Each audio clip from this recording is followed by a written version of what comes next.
Good afternoon and welcome to the U18 final of the Paul Harvey Memorial U18 Spiel. My name's Danielle Inglis and I am joined today in the booth by Nathan Young. Hello, everybody. Welcome to the final here. We have a great matchup early in the season, and we're excited to be your voice of the game today. Two great teams who are facing off here, both with a 3-1 record. We have Team Gushue taking on Team Blandford. And we're already in progress in this game. Let's first take a quick mention of the teams. As mentioned, Skip Marissa Gushue. The third, Maya Ivany. Second, Austin Boone. Lead, Rory Lindstead. And for Team Blandford, Skip Megan Blandford. Third, Kirsten Devereaux. Second, Hannah Lumble Farrell.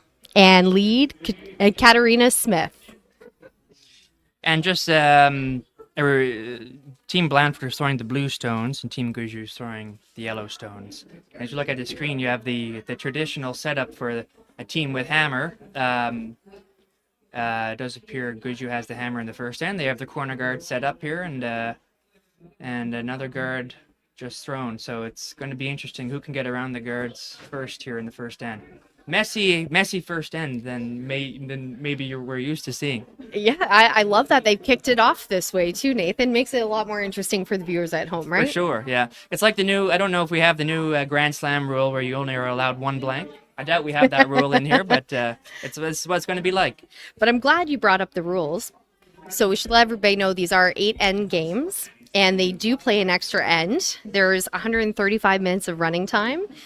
They do get a 30-minute warning at 30 minutes to the end of the game. But they also have, what's interesting with the U18s is they have one coach interaction per end. So that means the clock still runs, but the coach can stand anywhere from behind the back line to the backboard and just chat with their team really quick, reconfirm a shot, or help them find the best shot possible.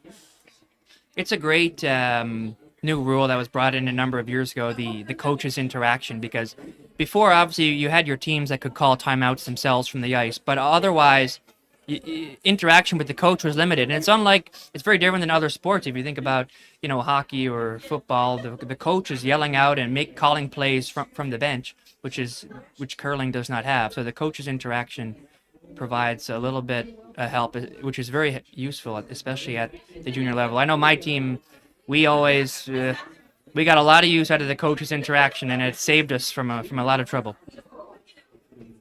And you know what? It is such a great thing to come in there. Younger players, they get that opportunity. Really, it's so important. Yeah, for sure. Yeah. So now we've got those 3 guards in play. Looks like Team Gushue got one almost fully buried in behind, but it's at the back. Team Blandford looking to make that hit. It will clip the guard, but still not a bad result. Opens things up for them. And it was the way it was laid out by the time we got here, Nathan. It kind of looked like Gushue had the hammer, but as a matter of fact, it was actually Team Blandford who did. Just what happened was because they were both tied 3-1, and they were both head-to-head 1-1 against each other. It came down to the last stone draw, LSD, and it was Team Blandford who had the best LSD, so they got a choice of hammer or rocks. Makes sense. And they chose hammer. They did. Very smart decision. Well, if you go to the probabilities, rough numbers, but if you have hammer right away, you automatically have, 4%, 5% better chance at winning the game. It's about 52-48. Now, that's all across all curling games of all ages. So, if you're looking for that edge, you might as well take a 4% right off the bat. Yeah, that's huge.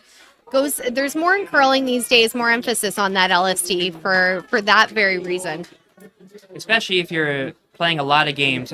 Probability is all about number of attempts, volume of games, and eventually you'll average out. So if you're playing 100 games, that 4%, that'll mean you're winning 4 more games a year. If you're only playing 10, well, it'll have less of an impact, but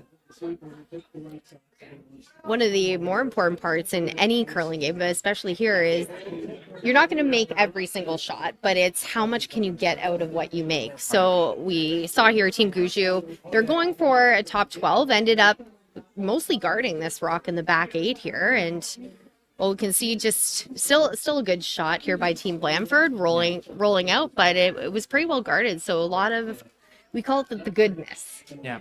Yeah. How good exactly? What did you get out of it? And I kind of like the weight that they threw on that rock there. You saw that they did hit the guard, and they almost stayed in the rings when they rolled. They just rolled out.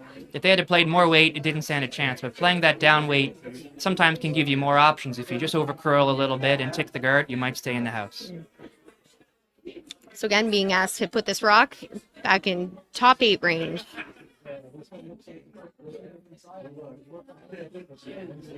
Tell us more about the ice, Nathan. Have you been on it yet this season? Yeah, we were on it a lot this weekend, and actually in between kind of games of the tournament here. And what we're seeing is there's quite a bit of curl toward the boards, and then if you're throwing the other way, it's quite a bit straighter. And so this game is happening on sheet 4, so we would expect to get more curl on the as we look at it here on the intern side, and then a little bit straighter on the outturn side. So this hit, for example, we would expect this to run straighter than if it was on the other side. In terms of speed, it's very good, very good speed ice, about 15 and a half seconds to the tee line. And yeah, so the key is, see, not a surprise that rock hit high. And it's important that the first team to adapt to that. It curls more over here, it's straighter over here. You can do a lot. You can change your release a little bit just to help give yourself the best chance at making the shot or getting the most out of it if you miss slightly. Absolutely. I mean, curling is still a game of ice reading and how you throw. It's not all about blaming the ice for it, but right. You gave the perfect example there where it was running a little bit straighter, so hopefully they keep learning from that and readjusting. Right. If you have a straight spot, you can do kind of 2 things. One, well, you can do maybe 3 things. You can just take less ice. You can keep the weight a little bit lighter, or you can smoothen out your release a little bit so that it gets a bit more curl. So we've got Marissa again looking to put this rock into the top 8.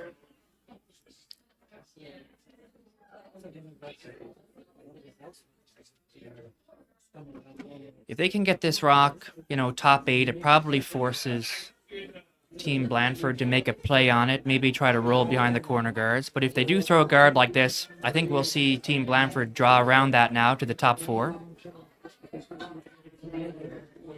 The nice thing about where they left it was at least in front of the rock in the back house. So as predicted, Nathan, they're playing that draw. Yeah. It hasn't been looking great this end in terms of scoring too, but if you can get a good rock here, top 4 behind the guard, now all of a sudden your 2's in play and you're happy. Skipper's deuce, yeah. That's what they get paid the big bucks for, right? Exactly, yeah. That's what they've been telling me for a long time. I'm still waiting to see it, but we'll see. You're waiting for your check in the mail? I think it's the Canada Post strike. Canada Post strike, right, that's why. That's why. Well, speaking of money, there is a little bit of money on the line for this girls' final here. The first place winner walks away with $900, and the second place walks away with $300. So there is something definitely to play for, aside from just pride and winning games. What a way to start the year off with a bit of cash. Absolutely. All right, so we have Megan Blandford now throwing the draw down. Again, Kirsten Devereaux in the house, Hannah Lumbold-Farrell, Katarina Smith on the broom. You may try to get a bit of curl here now, but you don't want to bring it too deep. They do have the backing. Pretty solid shot for the first end. Back 4 weight. Now, the players did have an opportunity to do a small practice 5 minutes ahead of the game, but that only gives you so much practice for draw weight. So like you said, that's a pretty good result. They would have liked to have kept it above the tee because now Team Gushue can come and freeze down to that rock and take away that deuce. Right. But still, a pressure shot here for Marissa. Right, absolutely. But again, it's a great opportunity right at the beginning of the game to find your draw weight, get your sea legs under you. Yeah, it's a pretty low risk situation. Even if Blandford scores 2, there's still 7 ends left of game, and you have the hammer now in the second end. You can turn it around, and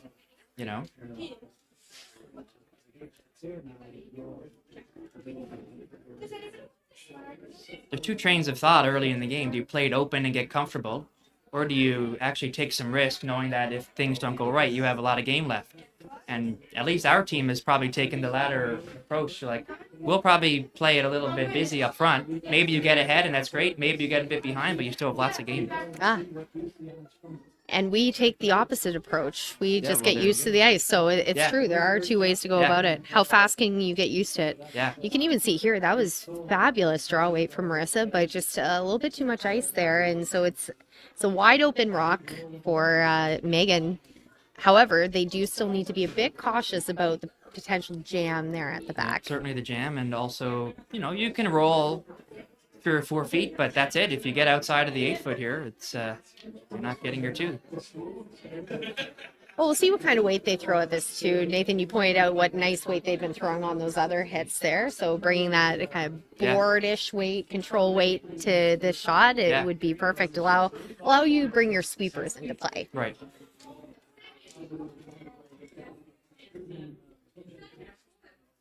Sometimes the pebble can be a bit fresher in the middle here early in the game because all of the shots have been draws, from the outside in.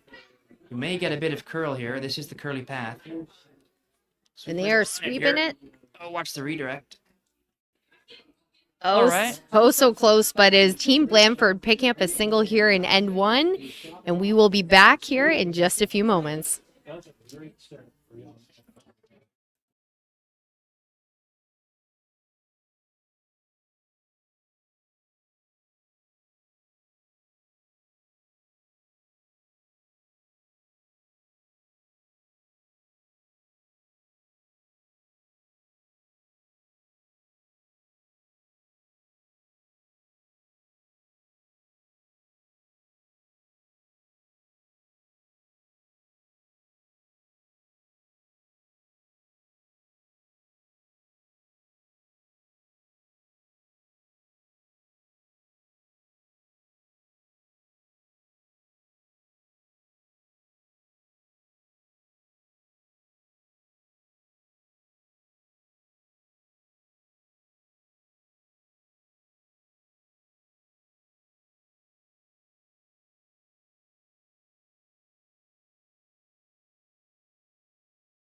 Welcome back to the Paul Harvey Memorial U18 Spiel. We've got the girls' final here. Team Gushue taking on Team Blandford. Again, Nathan Young and Danielle Inglis on the call this morning. We saw Team Blandford narrowly missing an attempt for 2, just a bit of an overcurl, as you called, Nathan, a bit of a curly spot early on. Teams are still learning the ice, but they managed to pick up their single. Team Gushue with the hammer in this end. It looks like they're just starting it out a little simpler. Sure. And as we talked about earlier, the ice early in the season, what we're seeing is one side is straighter than the other, and that we saw that hit just hang out a little bit straight, and that's I think what's going to be the story of the game here. Which team can figure that out and adapt accordingly? Maybe play lower weight or just take less ice. But you don't want to do both at the same time. No, then you're going to overcurl. It's going to be both. Yeah, exactly. Yeah. Pick one or the other. Exactly. Well, unfortunately, Team Gushue only just ticked the Blandford rock that's in the house. So Team Blandford with a great opportunity to draw a second one in here. Potentially. in the house, or even a little guard would be okay. This is the curlier. This is the curlier turn. I suspect that'll curl over to the blue one. May need to make some contact to stick around. Oh wow! It's gonna slide, and look at that skip speed back There's the slap there. right out the back. Yeah. It always feels good when that happens. Yeah. Yeah, as a skip, it's nice that you contribute on the sweeping side, right? Yeah. So they get another opportunity at this takeout. So we'll see how they throw it. Maybe they'll throw a little bit less weight on this, take in the ice. It looks like they gave it a little bit less ice, that's for sure. Okay. First indications is this one is a little wide, so we'll have the try to curl the curl sweep all the way down. When we talk about it, it is still a little wide, and the curl sweep couldn't even help. That's one thing, like the sweep to curl, I see. This is often a mistake I see, even at the top level, but often with the younger teams too, is they'll start that a little too soon. Because you need to wait until it's close to the break point before you can actually affect the rock there. And if you sweep before it, it actually helps it go outwards a bit more. So that kind of hold on, wait until you're closer to the break point, and then go. Now, if you're talking about some of the top men's teams, they can affect it more before the break point. But in general, a lot of the women's teams or the younger teams, it's actually doing the opposite. Okay. Depends on the ice too, right? Sure, and it's about energy preservation as well. It's sometimes as a sweeper, depending on what you're trying to do, you're most effective at the end. So if you start too early, you're going to be tired at the end when you're most effective, and you want to be careful about that too. Absolutely. You're finding you have approximately 9 seconds of your most effective sweeping, whatever that looks like for you. So use that 9 seconds wisely, right? Right. Yeah. Coming from two skips here on the booth, but that's fine. We see a lot of sweeping. We see a lot. Yeah. Yeah, well, I think we use our 9 seconds all the time behind the tee line. Exactly, No yeah. more than 9. Thank goodness, there would be trouble otherwise. Yeah. So Team Blandford, great, got two blues in the house, and it's at a tough angle here. So Team Gushue just calling for the hit and roll off this rock on the back button. Yeah, they can roll just a foot to the right, and it'll be pretty hard to remove it. I wonder if they're going to get the thin double here potentially. Oh, very Almost, close. yeah. A little bit more weight, and that would have been right out there, but still not a bad result. We talk about those plan B shots, and that's a pretty good plan B. Now forcing Team Blandford to make a hit and stick around. That'll be really important. And it's Team Blandford's first attempt on throwing a hit on the straight side. My initial thought is that's a lot of ice, so maybe they're throwing low down, very soft weight, but we'll see. Well, you always try to learn off of what the other team did. So his Team Gushue throw a little bit straighter, a little wide, and it hung. So hopefully they got a little read off that. And it depends on how your player throws too, but this is looking pretty nice. It's a good shot, solid shot. Very solid shot. Now they did leave. If they had rolled a bit more to the right of our screen, they wouldn't have left this double. But there is a hit and roll or even a double as part of this. Yeah. And that was a good point, Danielle. I mean, each team throws 8 rocks, but there's 16 rocks in end, and you can learn from every one. And it's not just the skip that should be watching the line and how the other team throws of every rock, but the sweepers can be timing the other team depending on how similar the teams throw. Sometimes it's more difficult, but you can do hog to hog times and things to learn from as much as you can. Yeah. Especially when you only have 8 ends and you need to get into it. Yeah. Well, you guys would know. You get into it right away, so you got to learn off of every shot, right? Exactly. Yeah. Yeah. So that hit, it got a tiny bit of a roll, but still not quite as far as they want. So Team Blandford with the opportunity to play a hit, and if they can even nose this would be a pretty tough angle that they could leave. They are working on this one. Look like they're going to get a tiny bit of a roll. Very nice. Kept it around. That's what's important at the end of the day. You want to make it a tough angle for the other team not to have a double, but at bare minimum, you want to make sure you stick around. Exactly. I mean, if you stick around, the other team, they may have a double, but they have a double. I mean, it's not an easy shot. And if you roll out, which is an unforced error, then the other team has an open hit, and it's going to be likely a blank, and you lose your force.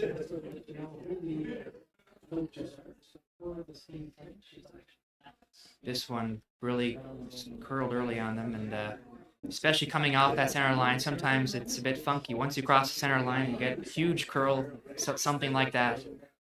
You just can't save it sometimes No, with the sweepers. no, it's hard to know. So great opportunity here for Team Blandford to put a third rock in play. And again, we talk, they're looking at putting it top 12, but even if they were coming up a little light here, Nathan, that would be pretty good. Sure. Probably like the guard. That blue rock on the tee line biting the button is in a pretty good spot. I wouldn't mind a guard. It's a good potential steal. Absolutely. And you talk about shot tolerance too, like where is it okay to be? That's the biggest thing. Like you look at any of the top teams even in curling, and again, no one is playing 100% game 100% of the time. But it's what do you leave and what kind of, if you miss or when you miss, what kind of a miss is it? Right. So you can see that's a pretty nice guard right there, covering most of it, and that's going to force Team Gushue to make a play. Yeah, for sure. And let's even talk about the weight of the tolerance comes down to line and weight. So they had the right weight for that. Didn't quite make the rings, but it was a guard. I think that is a better outcome.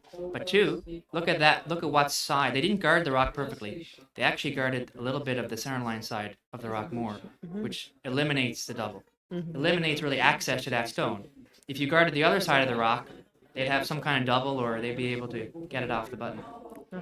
And look at this. Oh, almost clipped the back one there, but really nice peel here from Team Gushue. Yeah, I like where they were looking on that. It's not just a peel. Let's try to peel and get another rock out in the house, right? That's huge. Now's a good time for us to give a quick shout out for the sponsors for this event. We have our title sponsor, Cole Air Contracting. Also have TD Bank, Marco Group, Terra Nova Solutions, Tim Hortons, Boston Pizza, Simply for Life, Dillon Consulting, Old Dutch, as well as Corey Follett and Rob Coles and Janela Holdings, Inc. So we appreciate all of the support that everyone is giving to this Spiel. It's huge to be able to run events like this. This is the second year that this event has been running, and it's been moved earlier in the season this year, and it's just a great event for the under 18 and under 16 curlers of the club to get a great tournament, a potential to win some cash, and a lot of team changes happen in the off season, and to be able to start the year off with a good tournament with your new teammates is a huge advantage. That really is. Another great shot here. They brought it a little deeper. Probably, I would suggest a little deeper than they might have wanted to, because now there is a double potential here. It's not an easy one. No. None of these are easy, but if Marissa can make a double here, that'll really get this in a better situation, at least if she can make contact with that back blue especially. Sure. Get it off the button, give yourself a bit more room on the draw. Exactly. We've got right. Coach Laura Strong here coming in for a coach interaction. So what do you think Laura's telling the team right now? Maybe certainly trying to calm their nerves. There's 3 blues in the house. It's going to be fine, but Looks like she was also helping them with the turn selection and amount of ice there. right.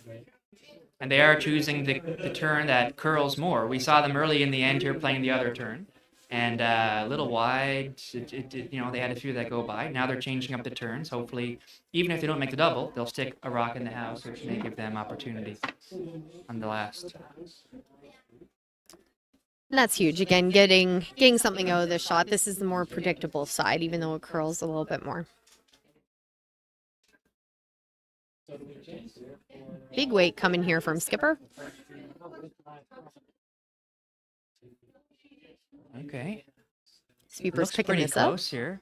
Actually, the line just coming off the center line. This will be close. Oh. Just an over curl. But like we talked about, it got the rock off the button, so she's given herself a little bit more room to make that what will probably end up being a draw at the end of the day here, Nathan. Right. There's been a lot of blues in the house for most of this end. but there hasn't been many guards. And so when you're Team Gushue, you're thinking worst case scenario, we'll have a draw for one, and now you just gave yourself more room. And now we have Coach Kenny Saunders coming out off the bench to have their coaches interaction here. It looks like, and Kenny stepped in for the team's regular coach, Emily Neary, who wasn't feeling so hot today, though she might be watching this from home, maybe.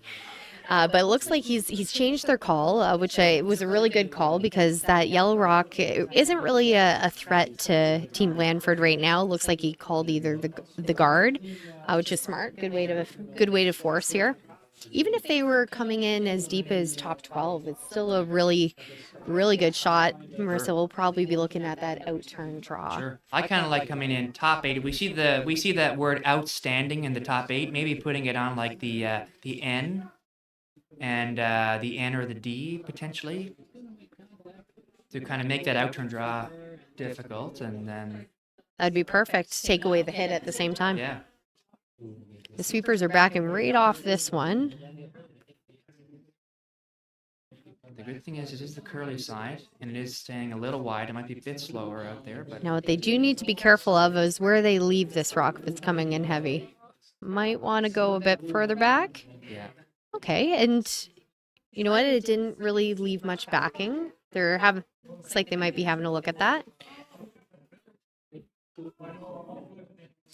See, Marissa had two options. She could draw to the button, or she could play the hit. But considering that she just played this shot, she's going to opt to play that hit for her last.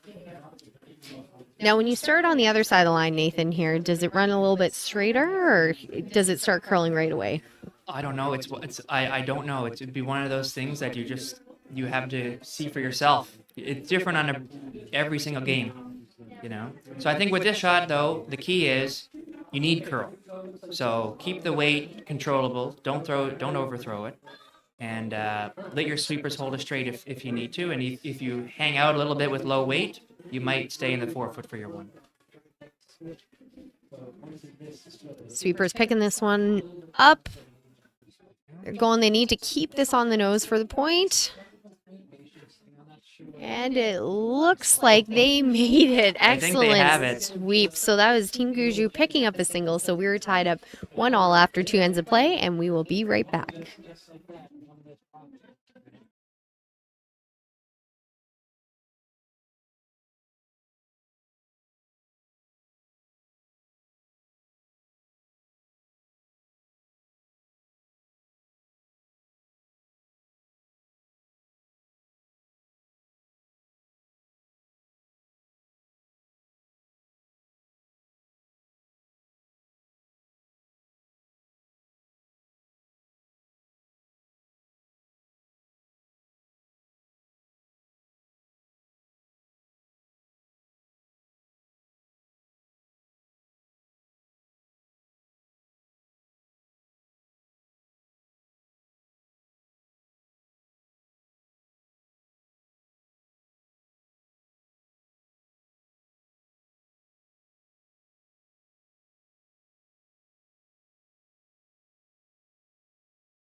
We are back for the girls' final of the Paul Harvey Memorial U18 Spiel. My name is Danielle Inglis. I've got Nathan Young in the booth with me here today. Hi, folks. I just got the note that I was too far away from the mic, so I'm going to be kissing the mic the rest of the game here. So, you know, that is what it is. All right, so we're back. Well, I was going to say, I hope they've been hearing some of it because you've got a lot of good things to say here, Nathan. No, everyone's better off. Now they're going to be worse off that I'm closer to the mic. Well, to bring everyone up to speed, if you're just joining us, it is tied 1-1 here. We're in the third end. We had Last end, Team Gushue making the hit for the single. That was against 3 Blandford counters. Team Blandford with a lot of great shots in that second end, putting all the pressure on. Yeah, there were a lot of blues in the house that end. It was pretty open the whole time, and we saw Marissa make a very nice clutch shot on her last one to take the one and keep the score even going into the third. So we talked earlier in the game, there's one side that is straighter and the other side that has more curl. This rock is coming in on the straighter side, so you're not going to get as much finish, and as we can see this come into the house, it's just hanging and hanging on that line. Now, only that little bit of finish once it gets off the center, but like you said, a little straighter. So it's now mostly open. See, board weight is the call from Team Gushue. Really, really love that call, that weight call. I love seeing younger teams do that too, because usually the idea is to throw, we're doing a takeout, let's throw lots of weight at it. Right. So the fact that they're using that kind of weight is very impressive. Right. I think it has to do a lot with the coaching. I do believe that coaches, the younger teams are getting better coaching, and it's because it's just with the development of the sport over time, and you have just more experienced coaches to come back, and especially in Newfoundland, we're doing a lot of we're trying to develop coaches, and that's with clinics and just more experienced coaches coming back and sharing what they've learned, and that translates to the strategy on the ice. Oh, that is huge. So it was about just beyond backline weight that was played on this last one. So there was a bit of an overcurl and a tap into the house. So Team Blandford looked to sit 2 after this shot. Katarina Smith is the lead for Team Blandford. Trying to play a takeout on this back rock. This one looks good. Just cleaning it in. It's always a good sign. Very nice. Very nice controlled weight as well. See what Team Gushue does here. There's certainly the hit and roll over on top, which is probably the call. They do have that corner guard, but it's hard to use right now. It's a tough angle to make a double too. It's there, but it's not easy. You got to hit it perfect. Right.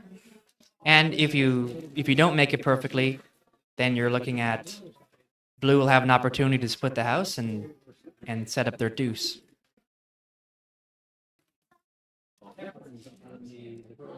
We've got a sweep to curl. There seems to be a little bit of finish. This could be close to the double here. Oh, just over the top. That was Caught in the middle. It was a tough one.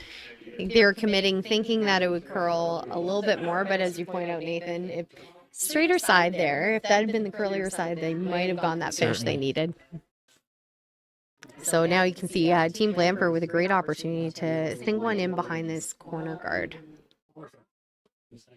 And worth bringing up the team sponsors at this point too. So Team Blandford sponsored Russell Accident Law, Strongest Families Institute, NL Kubota, Orthodontics Associates, and Bay Roberts Dental. Plus a few others, but those are some of their most notable ones they wanted to give a nice shout out to.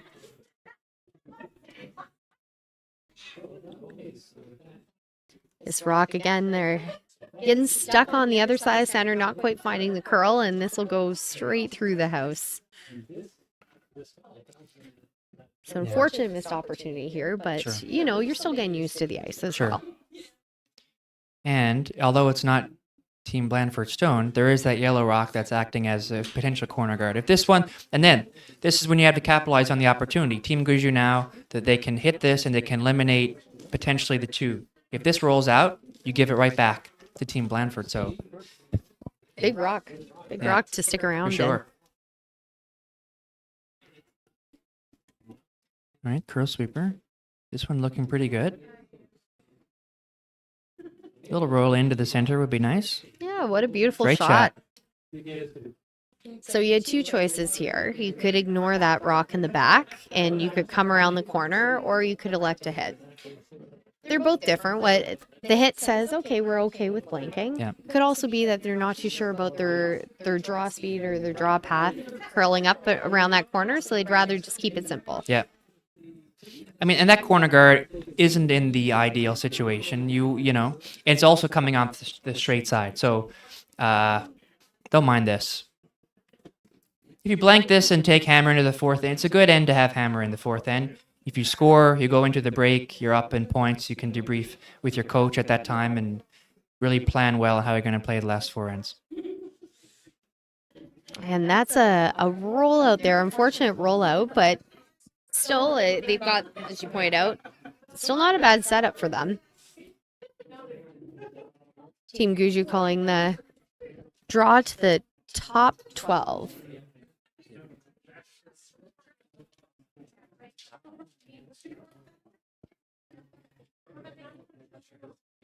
Then Team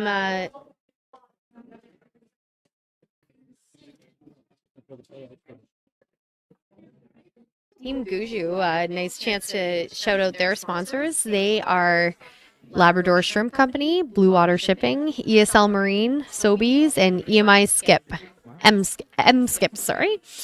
They A lot of seafood and marine based companies there. Wow, now I'm hungry all of a sudden. Oh, I gotta go for some fish and chips. I guess it is Thanksgiving. I got some turkey dinner here tonight, but now I'm extra hungry. Holy moly!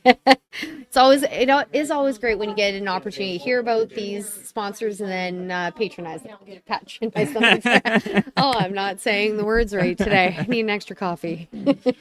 But the support of junior curling is not just the clubs, it's not just the athletes, it's not just the coaches. It's these community, it's these businesses in the community that they understand what impact it can have on the lives of everyone involved, and their generous support to allow these teams to travel, allow these teams to pay entry fees, allow these teams to do some things off the ice, maybe go start some physical training or some sports psychology, and it's all very expensive stuff. So I know all this support from all these companies means a lot.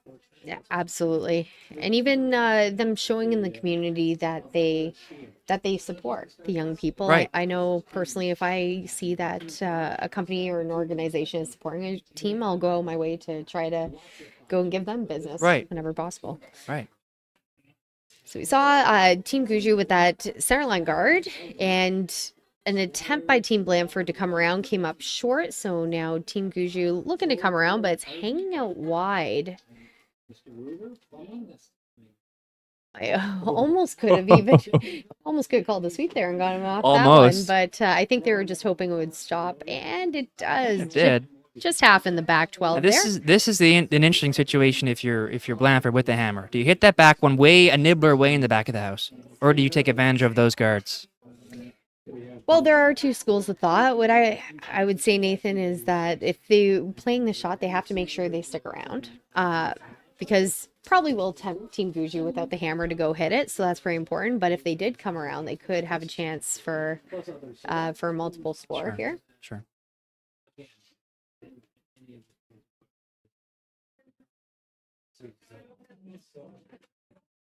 Oh, wow. Ooh, sucked in for that. Oh my goodness. There was a hole there. Didn't look like it from our angle. Wow, but that's unfortunate. It was unfortunate here. So now, just as I mentioned, Team Gushue with the ability to come around here to top four and get in a really good steal position. An opportunity to utilize that center guard and get one. The ideal position for this will kind of just be half on the button and half in the forefoot. And the reason being, if you're fully on the button, you just give the other team extra space to be able to come in and tap that back. You want to kind of minimize the distance between the rock and the guard, but still make the draw hard.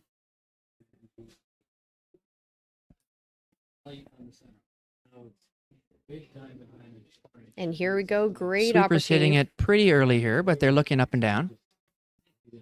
Of course, got to negotiate around that center line guard. Yeah. It does appear like a line will be a little bit close to that guard, but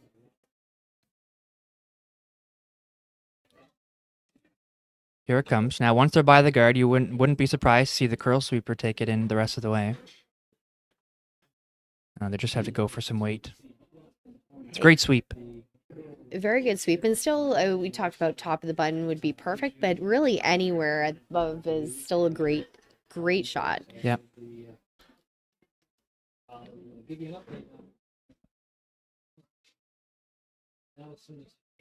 Now some decision time. What would you play here, Nathan? Yeah, it's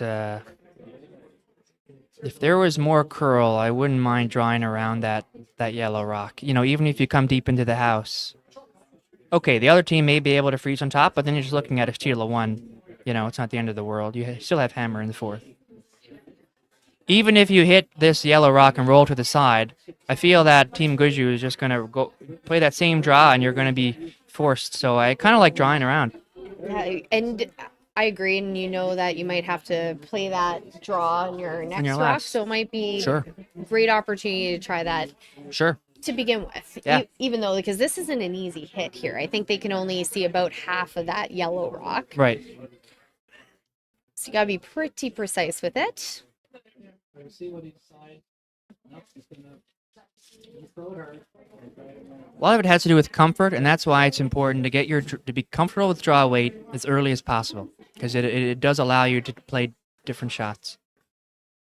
Really having to go, but it's going to be on that top. Wow. And it looked like the weight Wasn't a much little weight. a little bit more down than they wanted. So unfortunately, that's just a tap into the house.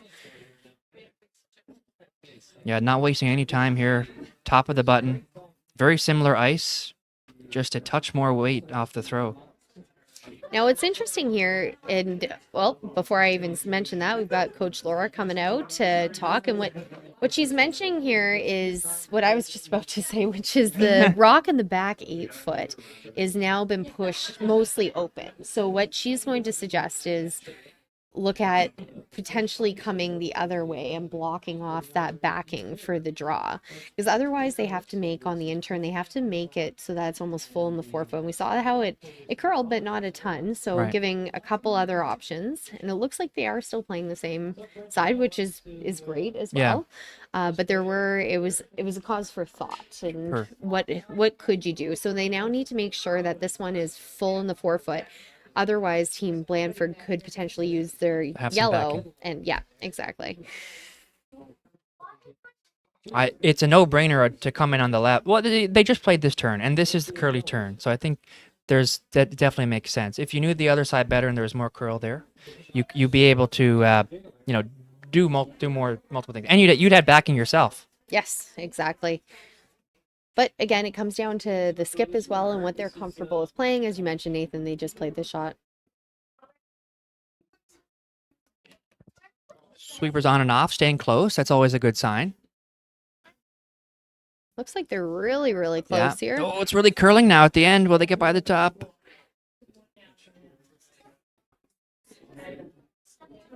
Looks like they Okay. didn't quite get by the top, but they certainly blocked the draw to the button path a bit more here. Yeah. You'd force Megan to go pretty wide on the in-turn, and who knows what that's like. And given the out-turn has the backing, like you mentioned, Danielle, they're probably going to do that. Now, something that we don't know here in the booth, but the players know, it sounds like neither team was particularly comfortable throwing that out turn because they didn't just put the broom down for the draw with backing. So Right. clearly it's just a bit of a more unknown spot. Right. So it's still, no matter what, it's a tricky shot for Megan to throw here. She either has to go further out. We're seeing the coach come out, and looks like he's in favor of this out turn with the backing. Yes. There's a lot more room too. There is the guard, but you don't have to negotiate. But either way, Megan's going to be throwing a spot that's different, a little further out than usual. Right.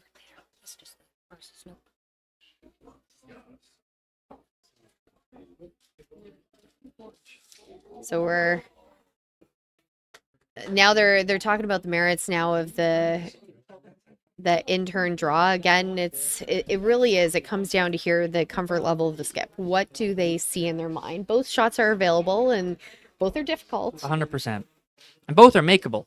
I mean, it's not like this shot is, that much harder or that much easier. It all comes down to preference. That left side looks really nice, though.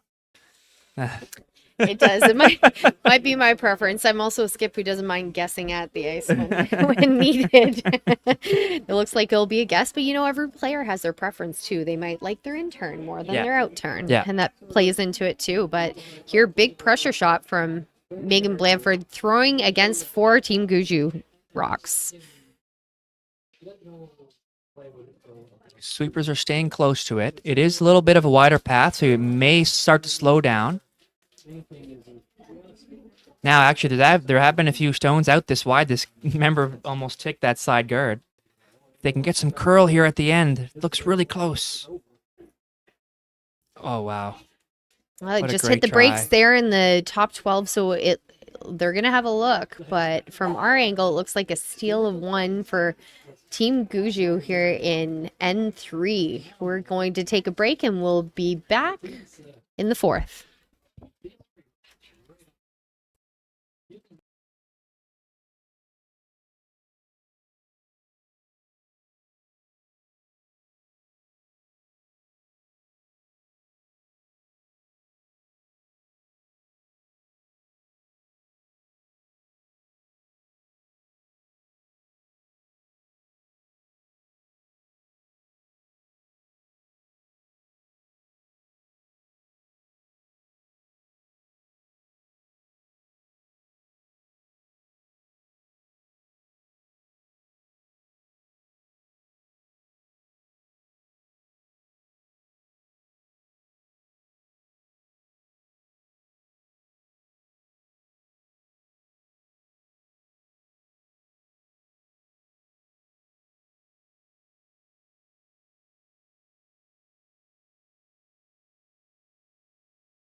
Welcome back to the Paul Harvey Memorial U18 Spiel. We've got the girls' final underway here. Team Gushue taking on Team Blandford, and it is Team Gushue with a 2-1 lead after 3. Yeah, Rory Lindstead kicking off the end here for Team Gushue. Being up 1 point, probably trying to put this, we can see Mercer's broom, just top 8 foot on the center line. Sweeper's taking it in now. Looks a little bit light, but they'll try to get a bit more curl out of it at the end. It's a pretty good shot to start the game. Yeah, it was important to keep this one in play. They're up, so they want to force, and you can see here Team Blandford looking to play that hit on the rock. It looks like they're not interested in keeping as many rocks in play this end so far. Interesting strategy. Both teams would have spoken about what they want to do.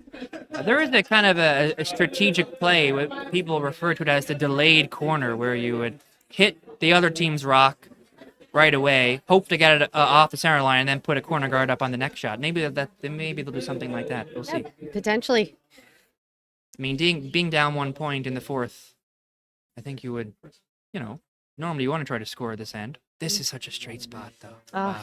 Katarina getting caught in that straight spot. It was pretty nice weight she was throwing. Yeah.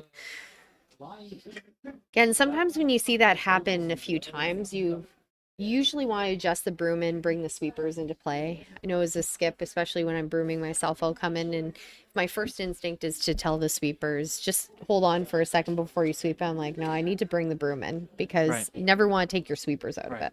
Right. Opportunity here for Team Gushue to throw a rock, a nice guard up in front of this one, just buying top 8.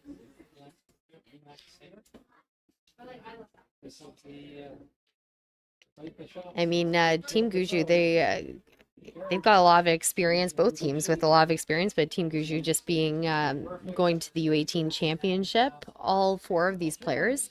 Now, Marissa was playing with her sister's team, a different team, at the U18 championships, but a great opportunity for for them to get some experience. And Sure. Team Blandford also, the year before 2024 U18 Nationals, so they've also got some really good credentials there. And the team's been together for a while, especially Megan, Kirsten, Katarina together for about 5 or 6 years now. Wow, that's great. You don't see that on the professional tour very often. You see teams together for 4 years to try to get to the Olympics, and there's sometimes big changes.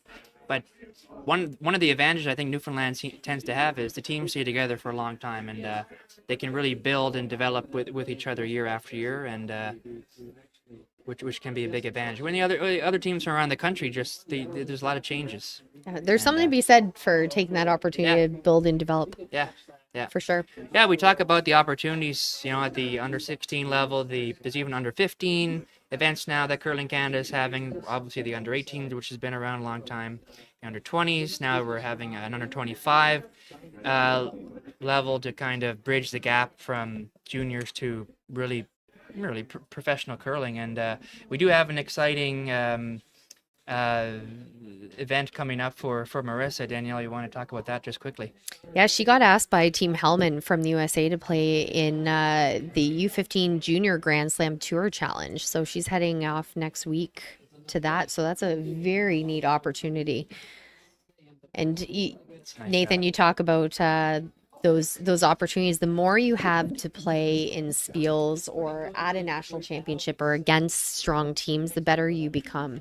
Yeah. So you get teams pushing each other to be better. So you see these two teams, two of arguably the best U18 teams in the province, Sure. and you can see they've had some great shots this game already, Nathan. Sure. Just we saw that nice hidden roll there. Team Blandford looking for the double.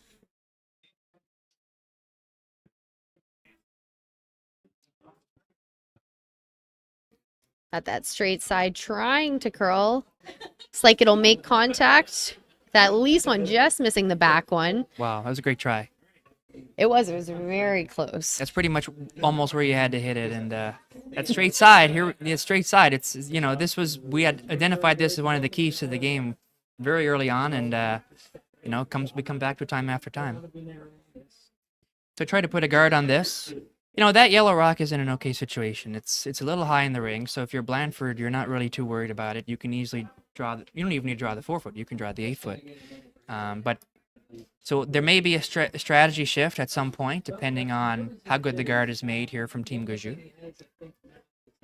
Again, this guard can be anywhere from tight to even halfway. The way the ice is curling, it doesn't even need to be that tight to the rings. That's an interesting point. When the ice is very curly, there's a lot of you need guards to be much closer to the rock, because if it's higher up, you can kind of squeak by the guard, get the curl, and hit it out. So on straight ice here, you don't need to worry about that as much. Mm-hmm. Now here the sweepers were backing off of it, so they're thinking that it might have finished or been a bit deeper than it was, but really they should have brought it even tighter there, because now this rock is about half open. So Team Blandford has the opportunity to play a hidden roll.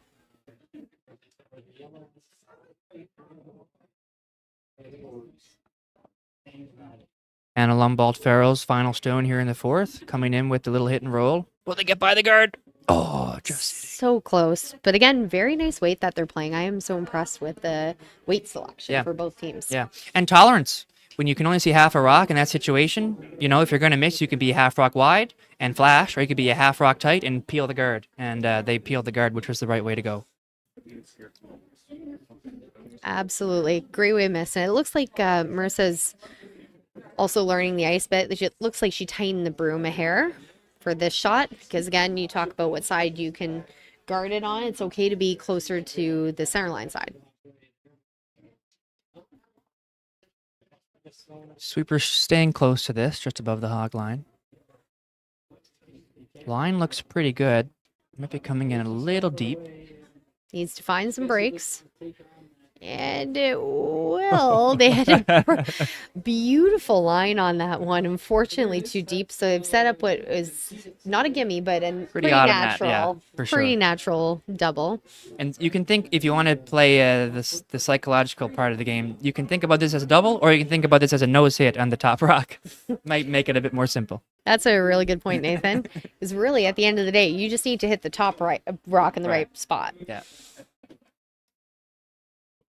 Then you let your sweepers and your line caller make the call.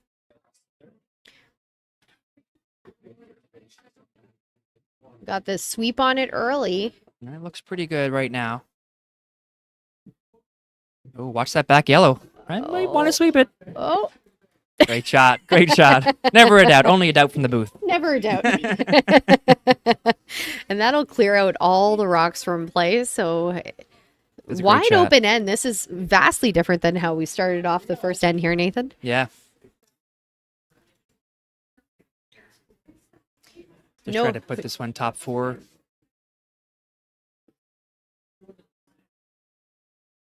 Nowhere to hide here.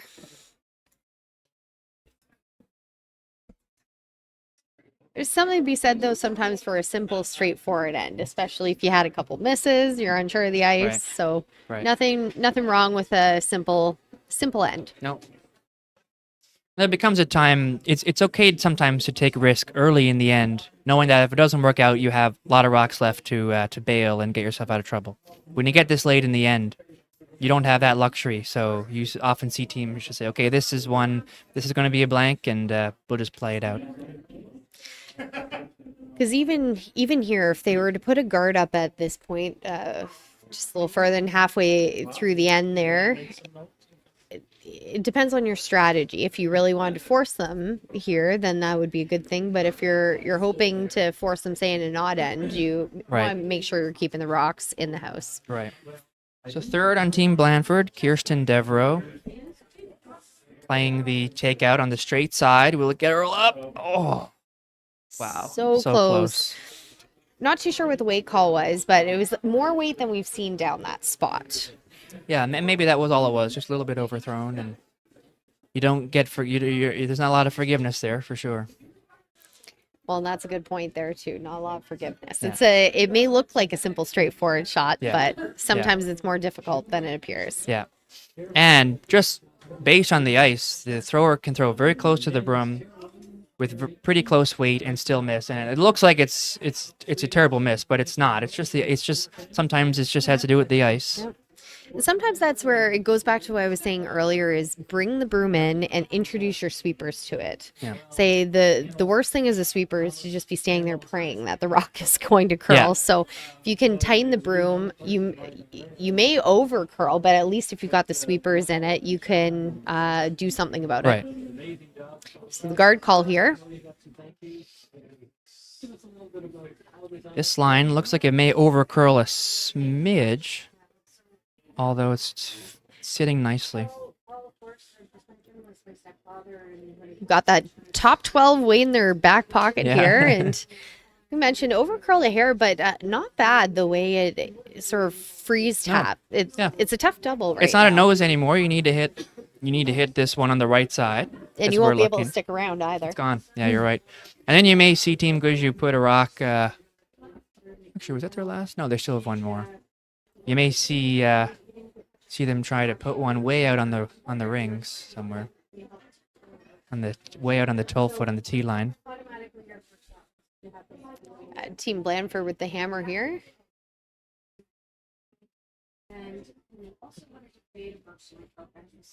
So big shot here for Megan.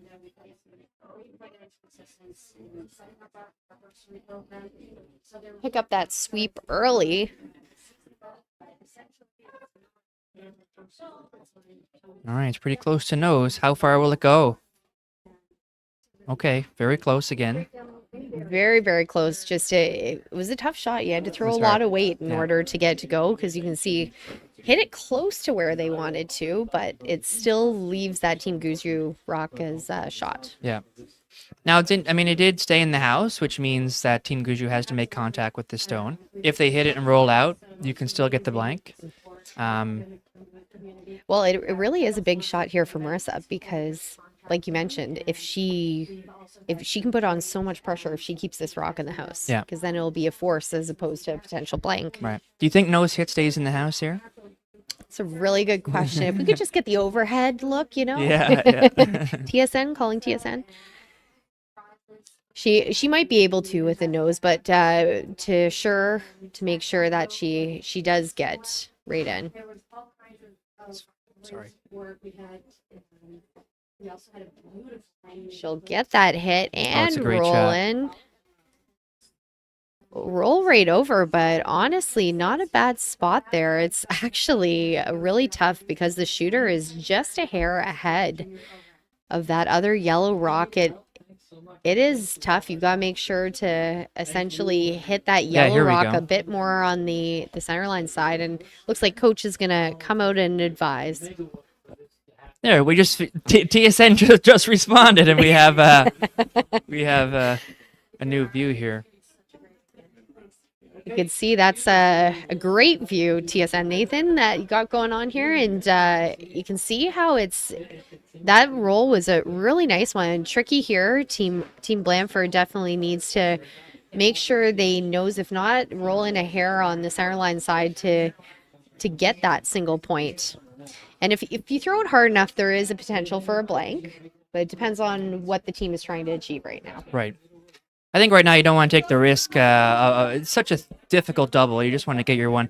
And by the way, folks, I just want to say, when we say TSM, we really mean Trevor Bartlett, who's operating the system from remotely. So I think he's listening, and we could not do this without his help setting all this up. And so thank you, Trevor. Fantastic job. All right, sweepers on it early, trying to keep it straight. They just need to hit it a bit on the right. Okay, wow. They got the blank. Look at that for the blank. What Excellent a shot by Megan. So after N4, we've got Team Gushue with a 2-1 lead over Team Blandford. Team Blandford will have the hammer in the 5th end break when we return.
Welcome back to the second half of the girls' final at the Paul Harvey Memorial U18 Spiel. My name's Danielle Inglis, and I'm joined in the booth here by Nathan Young.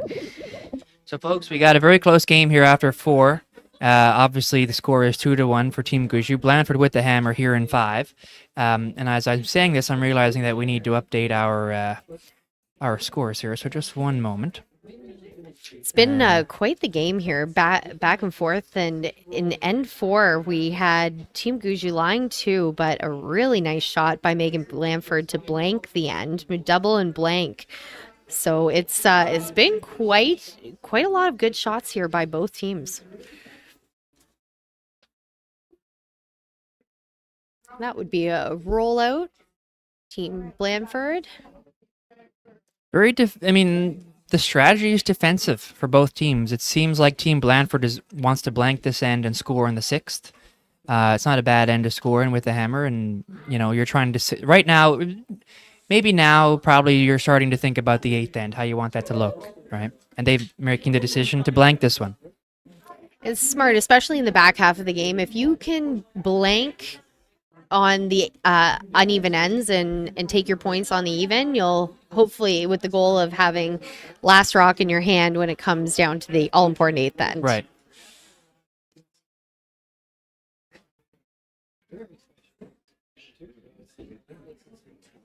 There's an interesting debate in the last end. Would you rather be, have hammer tied or have hammer down 1, or would you rather be up in points? And I think the statistics say you're always better to be ahead in points, but it really can vary on a per team level. Yeah, there's something to be said for having last rock in your hand, like down 1 with. But now with the 5 rock free guard zone rule, which is what we're playing here, we're also, we should mention, Nathan, we're playing the no tick on center rule as well, which means that while the rocks are in the free guard zone, and you want to make sure you get those guards on the center line, because if you do, the opposition cannot tick it or remove it off the center, even if it's still in play. So when you have all that offense, it makes it a lot easier to produce a steal. These teams are just going to continue trading hits. Yeah, it was a nice hit there from Austin to keep her rock in play and force Team Blandford to follow her down. Now, I do like where the broom is on this rock. They're now identifying, after the 4th, and not a surprise, they've all had an opportunity to speak with their coaches to identify one side of the ice is straighter. If this was 2 wins ago, they would have the broom off the ice, and now they have the broom almost on the half rock. That's very nice to see. That's such a great point. They get that opportunity to learn, and you can see that they have. Not to mention, again, they get to chat with their coach very briefly. Now, this is what I mentioned earlier, Nathan. Like, you'd rather bring the sweepers in and hit, and that was on the low side of the rock. And it was still very, very nice shot. Right. And all comes down to just where you put the broom and what weight you throw. And on the straight spot, you want to throw it softer and take less ice. I mean, it really comes down to pretty simple techniques, I mean, as long as your skip is putting the broom in about the right spot and you throw at about the broom with about the right weight, you're most of the time going to make that shot, because as long as you can bring the sweepers into it. Right. So we have Austin throwing here. This is the curly side, so we took more ice. Probably see this come down a little bit harder. Sweepers on it. Oh, will they touch it? Will it hold on? It's a solid shot. It will, and now Team Blandford even has a catcher on that blue one on the side. So if they hit it anywhere on the broom side, that blue rock should catch it, provided it's not. Of course, I'm going to say that, and if they're way wide, there is a potential to go under, but there is a bit of a catcher as long as you hit a good chunk of that rock. Yeah. So as long as you're close to the nose, you'll be fine on this. But we are saying on a straight spot, maybe you're better off being, especially right now. I mean, you roll a foot to the left and you're out of the rings. You can roll, 10 feet to the right and you're still safe. But now that you have the catcher there, that may impact how you throw it. It doesn't take much to change. The sweeper's right off this one. Oh, wow. Oh, and looks like they were a little surprised by that. And that's where that's that's where team communication comes in here. What did you see? What did the skip see? How did the player feel they threw it? Because sometimes they do funky things in their hand, and Right. it's a little tough to tell from the other end Yeah. what exactly happened. But also, it was less weight than we've seen them throw there too. So it might have been a combination Sure. of a few things. Yeah, But- and it was pretty wide too, pretty close to the boards. You never know; that could be frosty out there. As this early in the season, still a little bit warm out, and sometimes the rock can grab on that too, which seems very likely. I mean, that really, they're these teams, they've been making that hit the whole end. I mean, it could have very much have been that. Absolutely. So Team Gushue looking to put this one in top 12. Sweepers picking this up, really needing to go in order to get this on the rings. Big scrub. Wow, Not quite. kind of interesting. However, it's not in the worst spot because they're introducing a guard into play that they could potentially force. Selfishly, as a viewer, it's kind of interesting now that there's a guard there. It's not obviously a blank. Because you may have a strategy. I doubt we're going to see this, but you may have a team say, forget that rock on the 12 foot. I'm just going to go around the guard.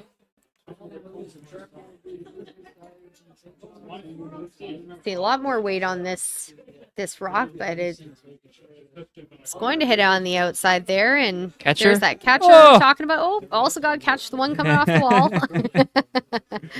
Wow, that rock is in a tricky spot now. There's not a whole lot of room. Well, like you said, Nathan, this would be the point where you have to make a decision. Do you hit the rock or do you come around? But clearly the comfort level of Team Gushue is to go hit the It's to rock. hit, and that's fine. Which, It I will- mean, you've got to be pretty confident in your draw weight if you're calling the come around. And Right. especially if they're not seeing the finish that you want, Right, can understand why they want to hit this. right. And it could be a good opportunity to put some pressure on, but if you don't make it perfect, you could give Blandford a 2 opportunity, and, Oh, and that'll be wide. So Megan could not have run up there faster to throw the Interesting. broom down for the come around. interesting.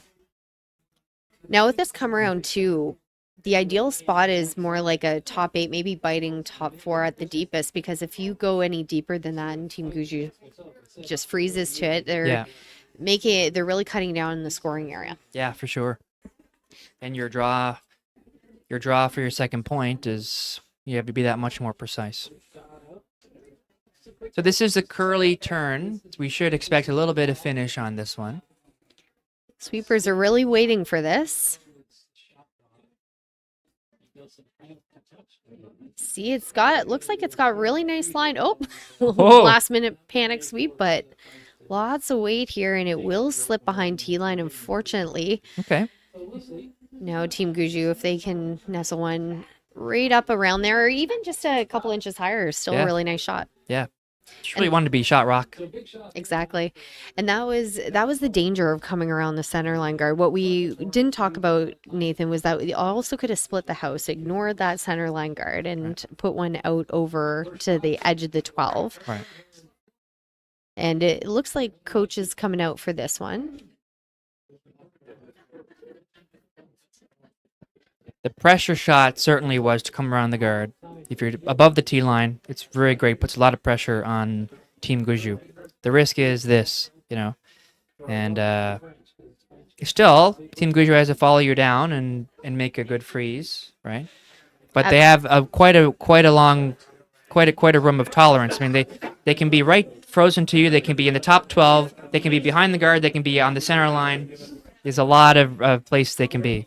Absolutely. And that's probably what Laura was saying to them too. Like, just, it was a good moment to take a pause and just reiterate the importance of this shot and where it was okay to be. Right. Out counting that rock in the back Right. 12. Right. With the exception of skip stones, rarely does one shot need to be exactly, pinpoint. There is, a few inches of room that you can be, and when you know that, sometimes it can take the pressure off. You don't need to be actually that precise. Or you can just throw it and let the sweepers make the precision for you. It's not coming from the hand. Absolutely. And this one's coming in nicely. Sweepers have been on and off. Got a sweep to curl. They're on and off it. A little bit of finisher would be nice. They don't really want to bump off. So Danielle, in this type of situation, the rock is coming in a little heavy, a little wide. Do you try to get some curl out of it, or do you just let it go and hopefully it stops? It's a really great question, Nathan. And honestly, my answer would be it's contingent on how the ice is reacting. So if you got ice that has got a bit of frost on it and you're more than likely going to be able to catch some of it, then I would say brooms up. Just let it try to come to a stop, because otherwise any sort of sweeping is going to take some of that frost away from it. Right. Now, if you don't have any frost, I would say just try a slow carve, like a slow push towards it, because start directing it there, but not necessarily fast, because fast obviously speeds Goes up further. the Yeah. rocks. So Yeah. it's just a little bit of A, a little bit B, depending Yeah. on it. But it's a really tough call right here. Yeah. And Understood. honestly, in this part, based on how it was going, I might have swept to come behind that blue one.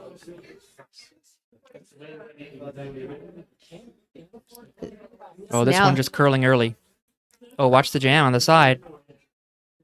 Oh, Oh dear, that was a very tough one, getting the jam there and opening things up. well, Now this is you can see how quickly this end turns around, right, Nathan? Yeah. Went from pressure on Team Blandford, and again coming in behind gave Team Gushue the opportunity to freeze. Now with that wreck on the guard and the unfortunate jam, now Team Gushue could be the one Yep. sitting two Yep. by the end of this. Yep. Oh, it was a very quick call. Play the hit on the blue. Secure potentially the force. If you roll out, secure the blank, and you maintain your lead. You know, you could. So it was a good call.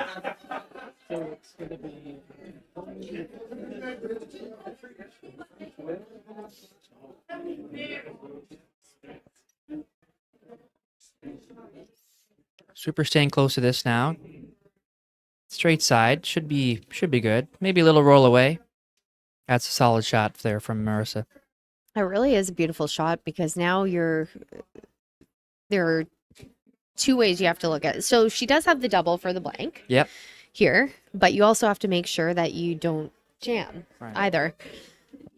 So a tricky little shot here, but we've seen Megan make this shot already this game. It's just a last end, not even an end to go. Yeah. I like the confidence in which she called that. She didn't hesitate. She didn't think about playing, the direct hit or the hit and roll off Yep. of one of the two. She just confidently put the broom down, Yep. said, okay, we're playing the double for Yeah. the blank. Yeah. No, it's an interesting observation, because there's two totally different shots, which is, I think that maximizes the chances you're going to make this. You always like it when your skip is decisive and knows what they want. And here we go, last rock of N5. On and off it early. That's a good sign.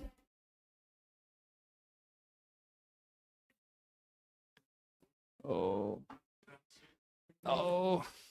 Oh, goodness. That was a tough one. Again, you got that really tough. So that will be a steal of 2 for Team Gushue out of nowhere almost. And so it'll be a 4-1 lead after 5 ends. Team Blandford with the hammer in N6, and we'll be right back in a few moments.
Welcome back to the Paul Harvey Memorial U18 Spiel. We have the girls' final happening right now. Team Gushue versus Team Blandford. If you're just joining us now, my name's Danielle Inglis, and we've got Nathan Young in the booth with us. It's been quite a close game up until the last end, where out of nowhere, Team Gushue with a steal of 2 to take a 4-1 lead. So we are in the 6th end. Team Blandford, honestly, not a badly played 5th end. It was one of those ones that just snuck up on them. So anticipate this being another really great end, and also anticipate, Nathan, a few rocks being in play as well. Yeah, both teams have been playing it pretty open, honestly, so far this game. And I mean, now it's the 6th end. We're running out of ends here, and if you're Team Blandford, you need to score points. So we're going to see already a 1 guard here. Probably a corner guard coming up now from Katarina Smith, and then we'll see where we go from there. But I like what we're seeing so far. This is going to be an exciting end. And folks, just a quick update on the men's final happening on the sheet next door. It's currently 3-2 for Team French over Team F from Knoll. So that one can be, we're also streaming that. You can listen to the other live channel on our YouTube page, and listen to the great voice of Rob Thomas as well if you want to tune in there. And we've got a lot of viewers watching this final here, Nathan, and they hear from across the country. Absolutely, of course. This is prime curling product here from the St. John's Curling Club in Newfoundland, Labrador, and we're reflected in the high broadcast numbers. The sponsors will be happy to get the report from this one. And we do appreciate all the sponsors of this event. Of course, Cole Air Contracting is the title sponsor. Also TD Bank, Marco Group, Terra Nova Solutions, Tim Hortons, Boston Pizza, Simply for Life, Dillon Consulting, Old Dutch, and Corey Follett and Rob Coles, as well as Janla Holdings Inc. So thank you so much to all of the great sponsors who have made this event possible.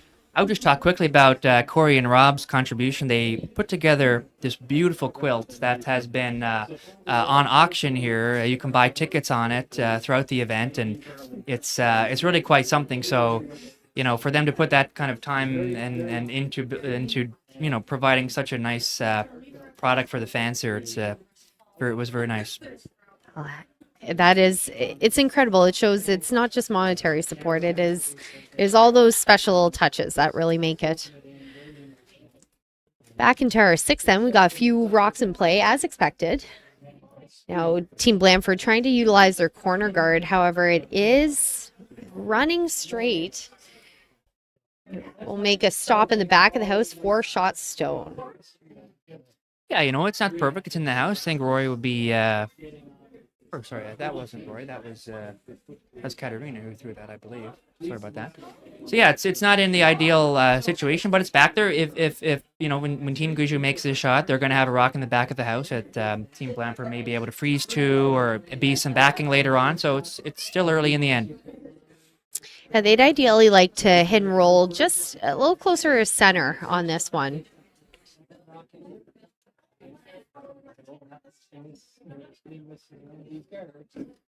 Sweeper's picking this up.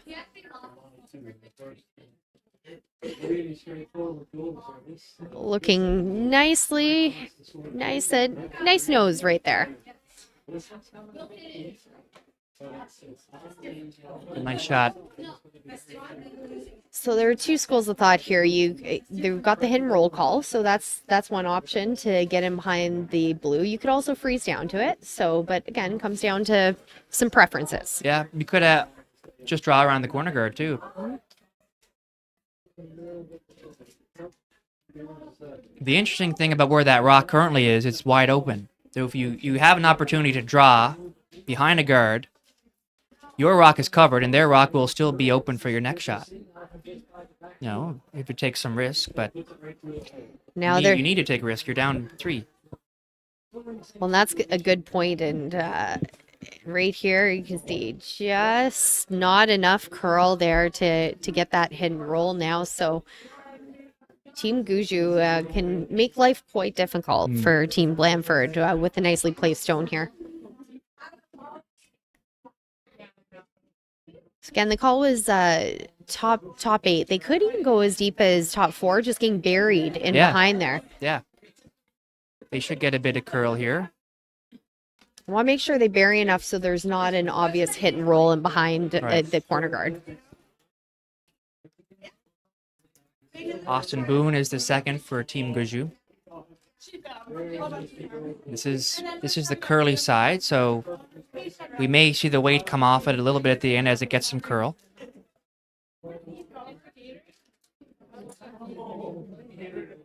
He was a very good judge from the sweepers there. They knew it all the way. It was just on the maximum side. They didn't want to sweep it. Yep, excellent judge. It is open, so huge opportunity here for Team Blandford to make that hit and roll. And here's potentially different schools of thought. I mean, it's okay to have rocks in the back of the house.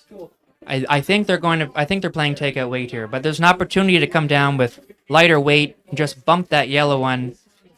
Keep it in the back 4, but keep your rock above it. It's very hard to remove. It's all about manipulating the angles and into what's best for you. And it looks like we're going to see an over curl here. Now, that being said, look at that backing. Yeah, just like you drew it up there, Nathan, to put a few more rocks in the back. Yeah, I mean, obviously not what they called, but the result could be worse. Really. Yeah, you know? truly, they did get something out of that rock. Now, again, it's another opportunity for Team Gushue to throw a rock in here in the top, and they want to think about the top or even a little bit higher in this case. There's a couple great places for it to be, just buying top 4 in behind top 4, or even lighter if it's wide. Yeah, is nice. Agreed. Block that draw path. Yep. Line looks nice on this one. Interesting. Okay. Well, coming up a little short of what they wanted. Again, a great sweep from the sweepers to get it there. And now Team Blandford will have an opportunity to draw around. Now, again, we talked about where it was okay to be, and it was okay because it makes for an awkward draw right now, honestly, because of where that blue rock, corner rock is. It's small port. It is there, but it's small port. So they're opting to play the hint and roll to get under. They've got all the rock. Now, they will need to bring their weight down in order for it to curl past the guard. Right. This one isn't an easy shot. I always, our coach, Jeff Thomas, I don't know how many times he said this to us, but if you can hit and roll to a spot or draw to a spot, there are some exceptions, but 95% of the time, draw. Right. And it's engraved in my head because I've heard it. I made the mistake many times. The hit and roll is such a hard shot, such a precise shot. It was tough, but along the theme of getting something out of each shot, at least they removed that guard and opened things up a hair. Now, it's a little Groundhog Day going on here. Team Gushue calling for that, just buying the top 8 foot. And again, based on where all those rocks are there, just buying the top 8 foot, even again a little shorter, is still a good option. Yeah.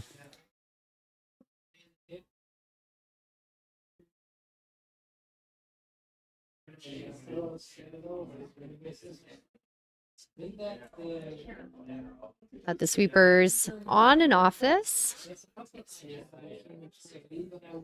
Some nice line. It's coming a little heavier than they want, but actually it's looking pretty nice to bury mostly. So not a bad result. No, again, a good judge, a good throw from Maya, a good judge from the sweepers to get that rock there. Because you see it's about edge on edge, if not partially buried. So it would be tough for Team Blandford to even get under. So you ever throw just kind of back 4 weight and bump it. Otherwise, they're rolling behind. They hit and roll to the left. They might not be shot, but it could be second shot. Pretty important in this end to try to score 2. Curl a little bit. They will get the one, and it not quite out of the house, but they at least got it off the button. Yeah. So now we're back to the original call, just biting the top 8 is the call. Again, if they are going to bring it in, they need to make sure that it is fully buried, so there's no opportunity to play any sort of hit on it. Right. If we think a shot ahead here, Danielle, if Mercer puts this where she called top 8 foot, kind of to the left, what do you think Team Blandford will do? Is there an in-turn draw around everything to the tee line? I would suggest the in-turn draw. So that it looking like the best option there. Yeah. We saw the teams were a little bit hesitant to do that, but I mean you're going to have to. Yeah. Straight side, but yeah. That's why Marissa needs to make sure that wherever this rock is, it's still usable. Right.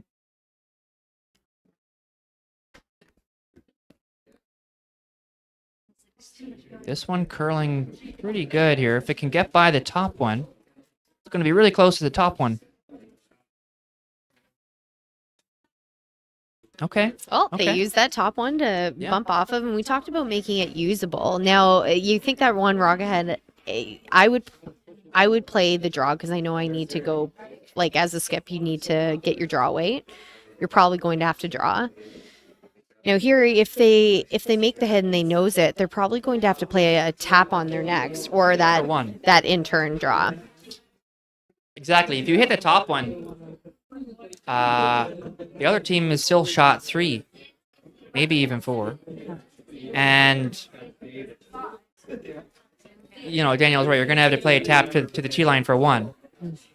That in-turn draw side is there to potentially queue up a 2 points. And especially when you're down by 3, you need 2 at this point. So to your point, Nathan, they're not going to be shot rock after this one. So my call would be to go around. It's not an easy shot to look at, but when you're down 3 and the 6, you have to take some risks. No. But in the meantime, they can still get something out of the shot with a nice hit or a potential double. If they can ever get to the inside of that yellow and tick into the 4 foot. Okay. It opened it up. It did open it up, and now there's a few options, but we're going to see Marissa run back up there. Take a wild guess at where it's going to go here. Well, we have coach coming out. You could potentially get a bit more aggressive and try to draw around the guards to the tee line, to the top 4, but you risk going deep and leaving them backing. At least if you do put it here on the left side of center line, top 8 or top 12, it's very low risk that you'll give them an easier shot, and if you're a bit light, you'll still block them. Yeah. And in the end, if you look at what you wanted out of this end, I would suggest Team Gushue is happy to force Team Blandford to the singles. Yeah. So, and I mean, a big steal here could be the difference in the game. So as long as they're keeping it within that tolerance, that just buying top 8, top 12, even later is a great position. Yep. They already know that Team Blandford doesn't really want to play that in-turn draw if they can avoid it, right? Yeah, clearly, yeah.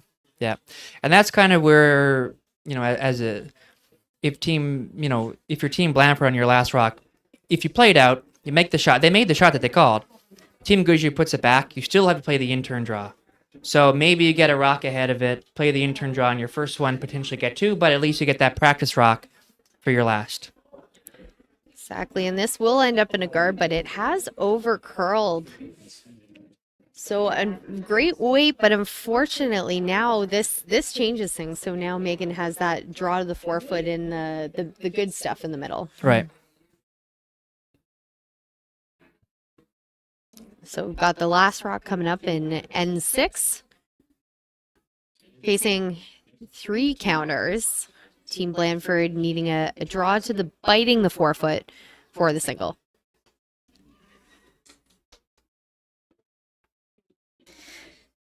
Here's where that pressure of throwing last rocks comes into play, Nathan. Yeah. This would be a nice one for Megan to get under the belt here. Pressure draw, facing 4. And that would set the team up well to carry the momentum into the 7th and 8th. It's good to note here she has a little backing if she needs it.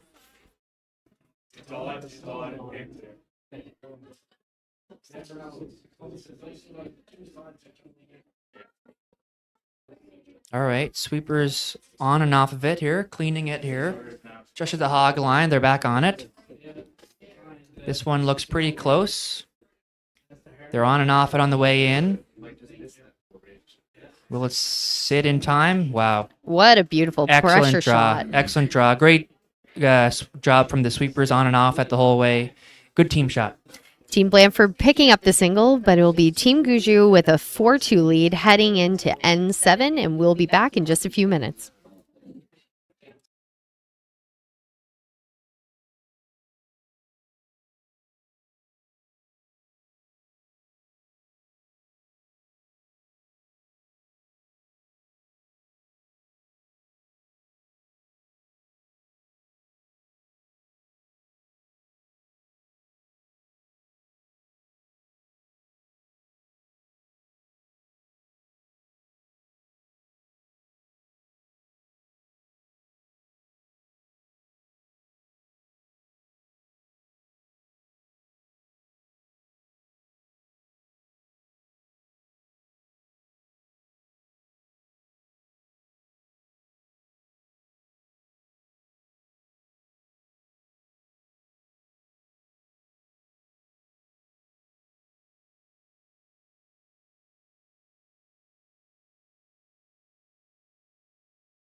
Welcome back to the Paul Harvey Memorial U18 Spiel. We have the girls' final happening. Team Gushue taking on Team Blandford. This Team Gushue with a 2-point lead and the hammer in N7. Saw Megan Blandford make a beautiful pressure draw against 3 Team Gushue counters. Now the Team Blandford was looking for that centerline guard, but unfortunately hogged rock here. Team Gushue with the call to go to the outside 12-foot.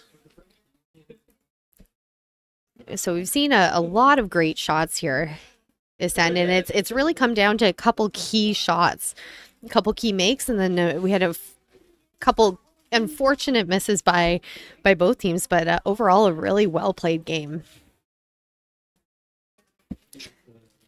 This rock looks like it may stick around the back and just, despite a pretty good sweep there from Skipper. So now we have a guard call again. It's Team Blandford is going to put their steel pants on here. They're going to be looking to get some points. Team Gushue, at the end of the day, if a great position for them to score. Yeah, that's what I get. Yeah, you gotta do something.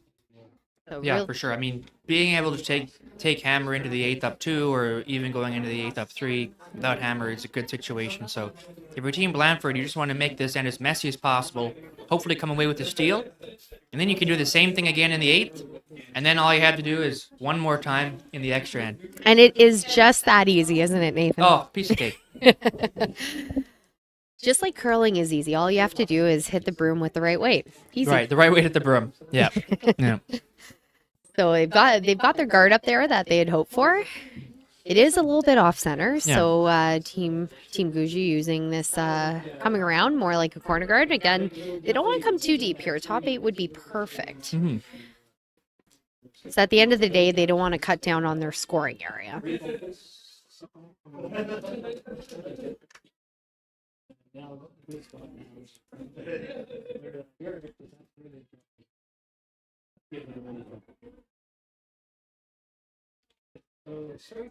Rory Lindstead, second rock of the end here, just getting by the guard. Sweeper's backing off it now, but this looks nice. This looks nice. Excellent shot there from Rory. Positioned it top 8 foot. Yeah, behind the guard, and you can see here, this is where it gets really tough because there's 2 choices here. You either freeze to it or you can come around. You know, it's from the hack. It doesn't look too pretty. So that was literally the perfect spot there. Yeah. If you had ice that curled a lot, like you see more the stuff you see on TV, the arena ice, probably look at burying it behind. But typically, curling club ice doesn't have that kind of finish. Right. So you're seeing the call to freeze.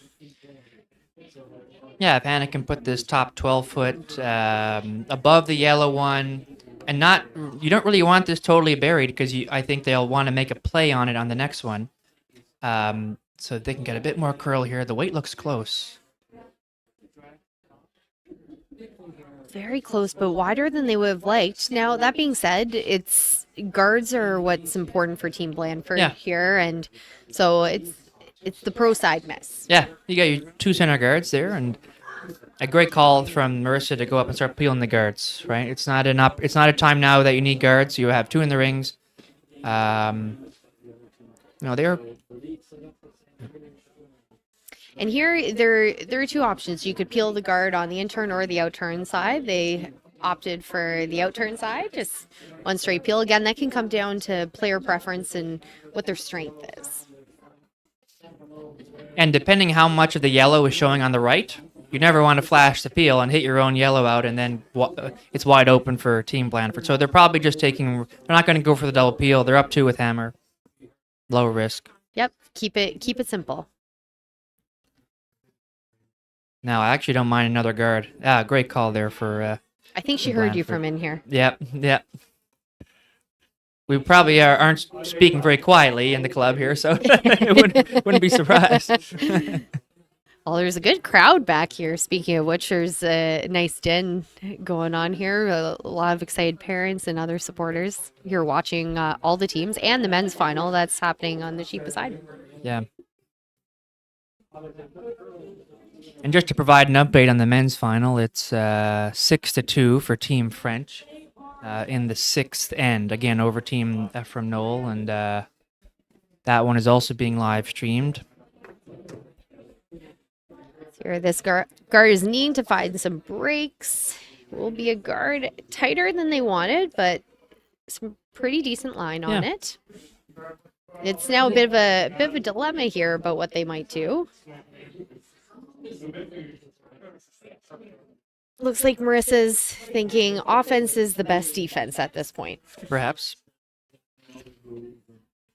I mean, it would be a tough double peel because there is a potential jam, so switching up tactics.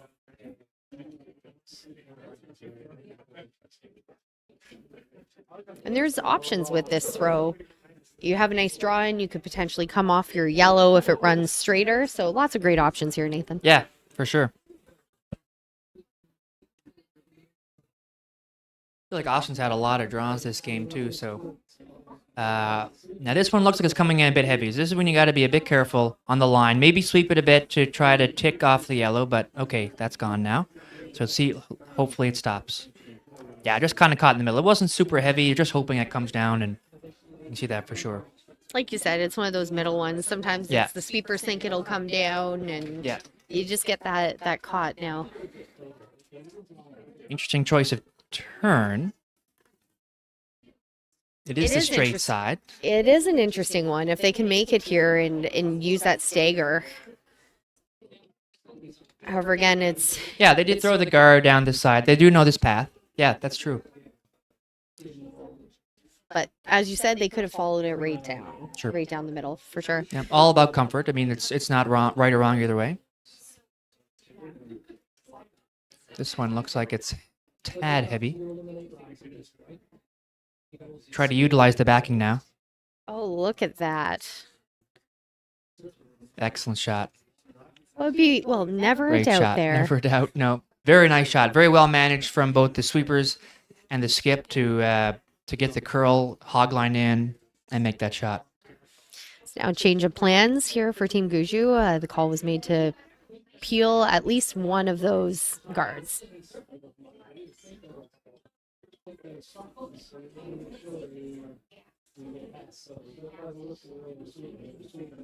Sweeper's picking this one up. Ooh. And it's going to catch almost every rock in play here. Wow, interesting. Interesting. Certainly opened it up. 2 blues in the house now. Now they did, of course, hit their own rock, but it's not bad because a couple things happened here. First of all, they opened up both sides.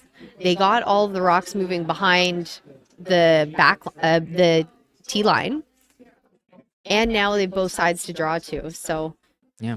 You just want to basically play a very similar shot to what you just did. Top of the 4-foot behind the yellow guard. Right there. So there are moments in games, it's not just the skip shots that are the big important ones that make a difference. It can be anywhere up the lineup. And I would argue here, for Team Blandford needing a steal, this rock right now is the key moment in the end. The end. Agreed. If this is made, this can have a huge impact. Agreed. And in fact, it may even put you in somewhat of a defensive position from here on. If you can get this in a good position, Team Gushue peels their guard, and then you're guarding for the rest of the end.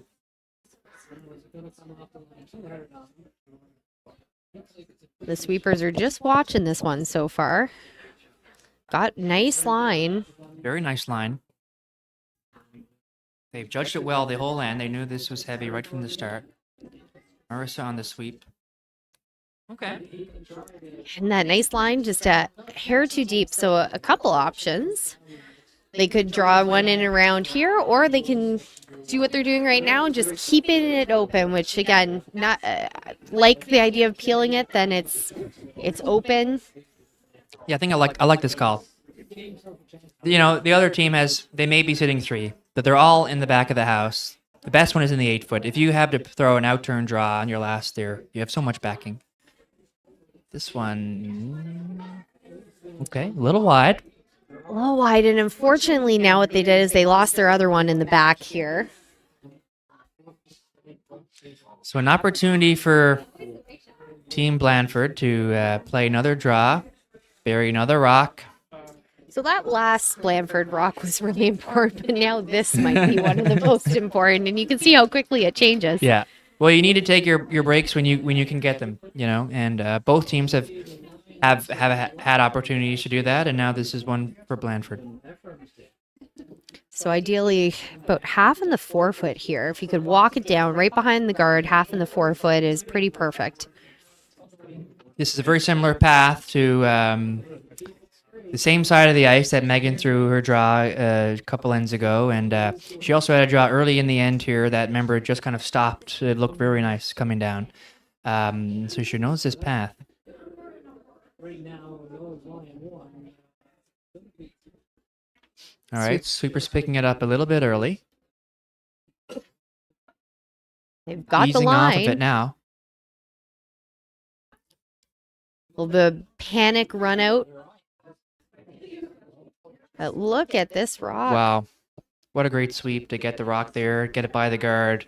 It's Yeah. a High fives, beautiful well shot. deserved on that one. Beautiful, Excellent beautiful shot. All right, now, if you're Team Gushue, you say, well, we just need to give ourselves draw to the button to get out of this one.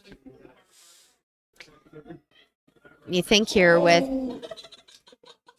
Marissa's first rock coming up here, she knows she's going to have to make a draw on her last. So my suggestion, hopefully Laura's here too, would be to look at playing the draw right now. Or you could peel. there are a couple of schools of thought here. If you peel the guard here, then you could open it up.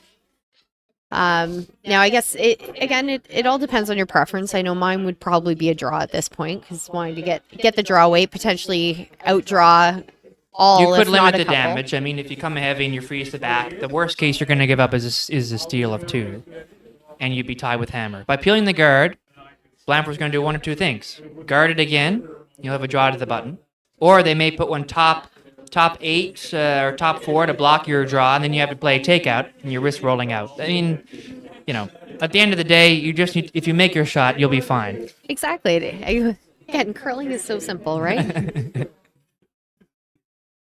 Peeling the guard will give you 2 looks at it. I mean, you'll have the this side. Yeah, and there you go. Beautiful shot. Now, I wonder as Team Blandford had their coach interaction. Sometimes you would see it around this time. So Nathan, where would you, if you could walk this rock right down, where would you want to put it? It's, I mean, you got to be careful. I don't think you want it to be full 4 because then it's a pretty easy hit and you can roll in. If you're top 8 blocking the draw, then they play a hit on the one top 4. If they roll out, you know, in the guard they have to draw if they have the backing. I mean,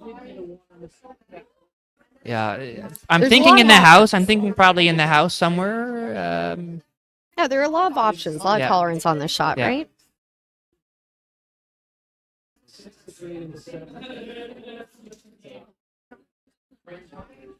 It's like they're hoping this one will stop short of the rings and just straight guard. They're one in the top 4. They're got to work to bring it over, though. Leaving it half open is not the end of the world either. I think that's probably good enough to get Team Gushue to play the draw, especially on the straight side. Yeah. Though, to your point, leaving a bit, it's making Marissa think about it. She has 2 options. She could play that low weight Yep. hit or the draw. It just depends on what she's confident in. But right now, she's got a little bit of a debate between 2, and that's exactly what you want to Yeah. have your opposition Yeah. do. Yeah. Stuck between 2 shots. Yeah, yeah. So she's having a look from how much of the rock she can see. Huh. Suggests she has You need to get right to the about- nose. and you'd want to play a lower weight at this one, but she doesn't have much ice on this one. Straight side, and that's probably, you know, if you hit this high, you might just roll out of the 4-foot, and then the blue one jams on the back blue one and probably stays in the 4-foot. You need to get to nose. Again, what's important here, them picking up 1 is huge. Even giving up a steal of 1 Yeah. or 2 at worst Yeah. is okay. Yeah. So here we go with the last rock of N7.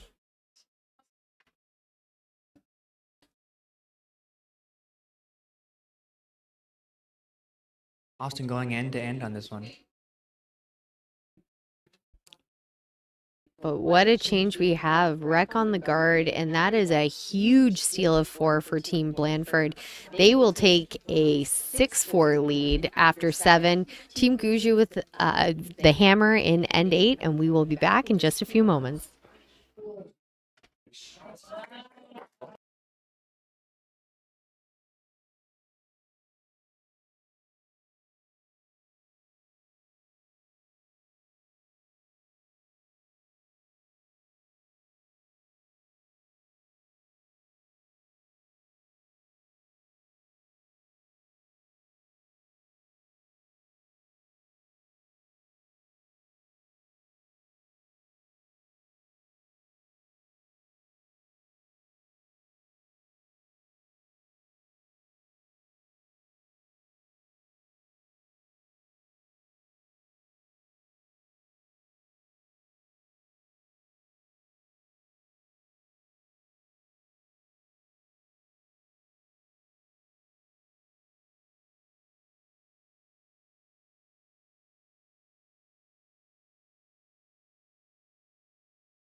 Welcome back to the Paul Harvey Memorial U18 Spiel. We've got the girls' final happening here, and what an up and down game, back and forth game that this has been.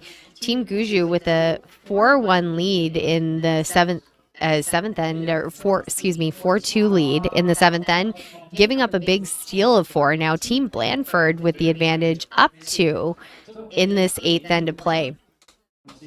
We had the call for Team Blandford put this rock in play, looking for top 4, but in the back of the house. Still, you talk about tolerance. You want to make sure this one was in, so that shot was within tolerance.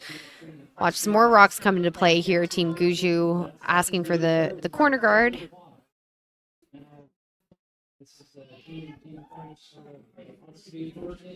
They're going to need some guards in play here to get their deuce. This is coming in nicely. Bring it a little deeper. This will be a very nice corner guard. Yeah, very nice placement there. It's a mental shift now for Team Gushue. You just had a few ends of defense, and now it's a quick pivot back to the offense. But the same thing goes for Blandford. So both teams are going to be a little uneasy here going into this end with how they're approaching the game. Well, and honestly, with the 5 rock rule, how it reads here, like you said, Nathan, it's uneasy. You're never too sure, even if you're up 2. Right. So we'll try to put this one top 4. And again, the tolerance here is, in the house for sure, right? In the house, absolutely. Being up. See, this is looking pretty nice. Just cleaning it in is always a good sign. Hopefully it sits a little bit. All right. Will slip behind. Have a good opportunity to get another corner guard up.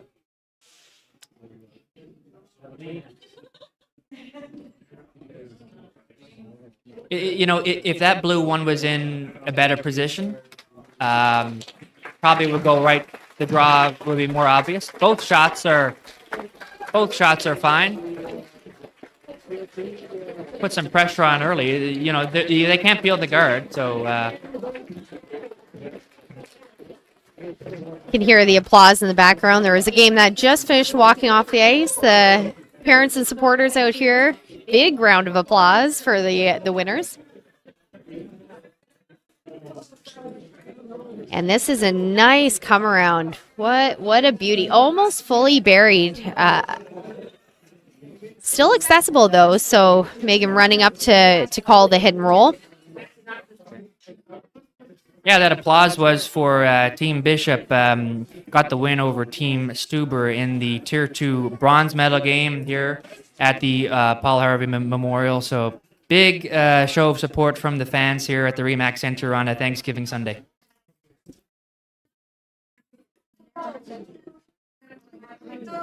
This is looking like nice line. Just cleaning it in. And a beautiful hit and roll.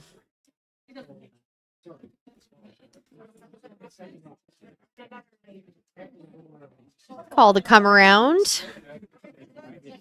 Those blues in the house right now, not a concern for Team Gushue. It's about getting one in position behind the corner guard and actually utilizing those blue rocks later in the end to secure your 2. And I think if you get a miss, could be potentially 3.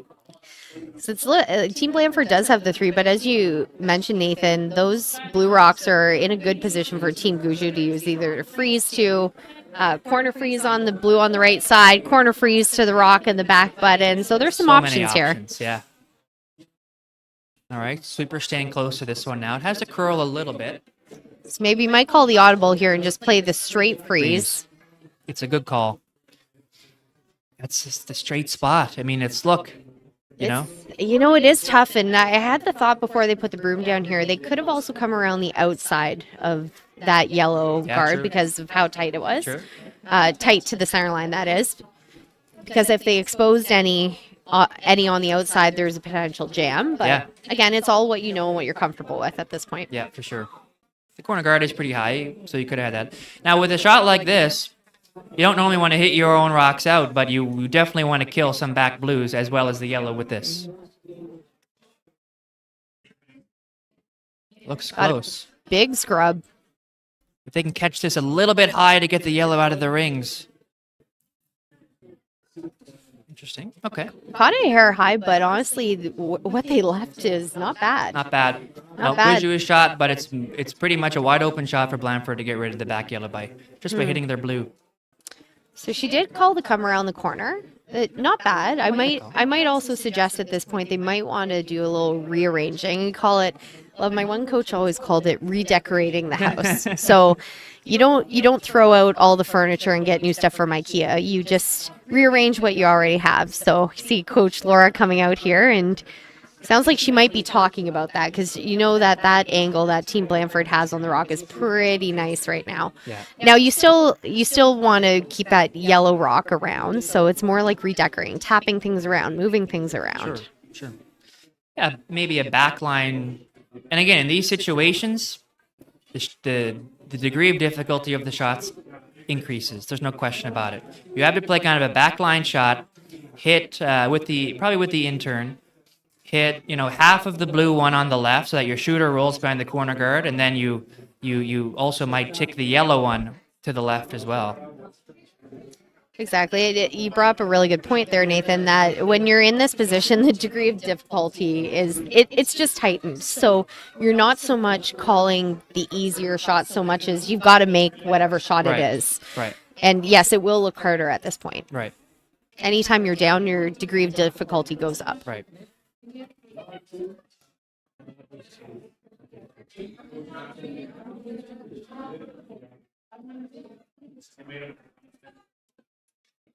There we go. We got that backline shot coming down. Sweepers are holding on. Need this to curl a bunch. A little heavy. Looks like they might be calling the audible and going the other way. Yeah, which is fine. They get some separation of the stones here. Hopefully, it stays in the house.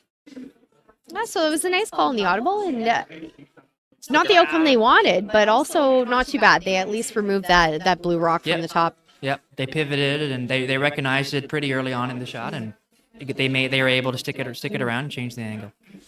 That's nice where they actually left the blue, because behind for a freeze. Now, Team Blandford is going to play the hit on this yellow one, so we expect that to leave, but I guess the hit and roll, I guess you want to keep the shooter on the right. Do you think? You want to keep the shooter, but you also don't want to create a pocket, so you've got to make sure it goes far enough. Far enough, yeah. Again, so the tolerance on that would probably be to roll out. This is going to be interesting. All right. As we mentioned, it is still a good shot. However, Team Gushue, if they play just a little tap on that blue closest to center, they can be shot rock and make it really tough. So it's... I wonder how the pebble is out there. I mean, now we're starting to see some curl on the straight side now, which may be fooling both teams. If sometimes at the end of the game, the pebble could get a little flat and the rock can start to curl a little bit more. That's typical in the slide path within the 4 Yeah, foot. and that's right where that was too, yeah. All right. See if they can get a yellow stone in front of the blues. Need to find this curl.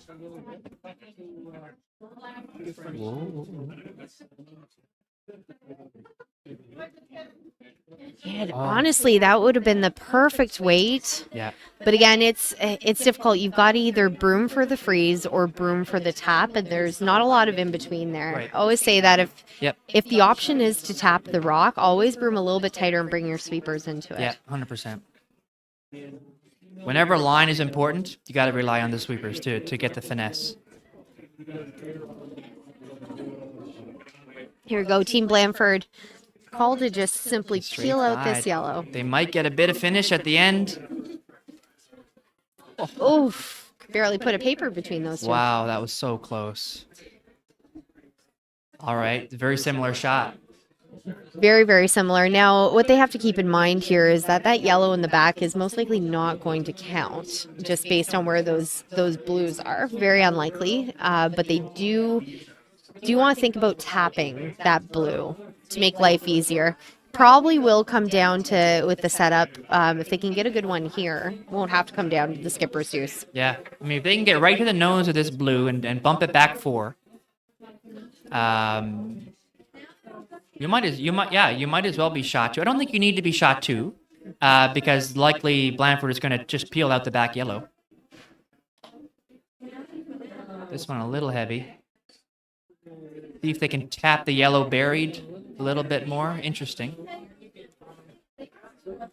Oh, and again, it comes down to that, just that little bit more weight, and it runs straighter. Yeah. Now, the interesting thing here is, okay, they're not going to... I was going to say, the double on the blues right now is pretty much impossible because it jams on the yellow. If you make a play on the blue, your shooter is higher up, and then there becomes a double. So this is probably the right call here. To not mess with those stones and guard. Again, when you're up in points, you have a little bit more flexibility, a little bit more tolerance, and essentially your job is to not make shots for the other team and not make it easier. So here you could go anywhere from just barely tapping your rock on button to top 4, top 8, top 12 is still good. Even tight's not bad either. Lots of tolerance on this shot.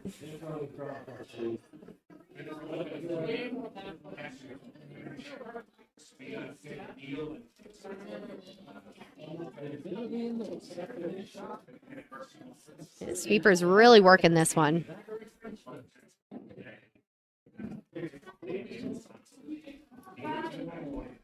Both sweepers sweeping for the curl here, trying to get it over.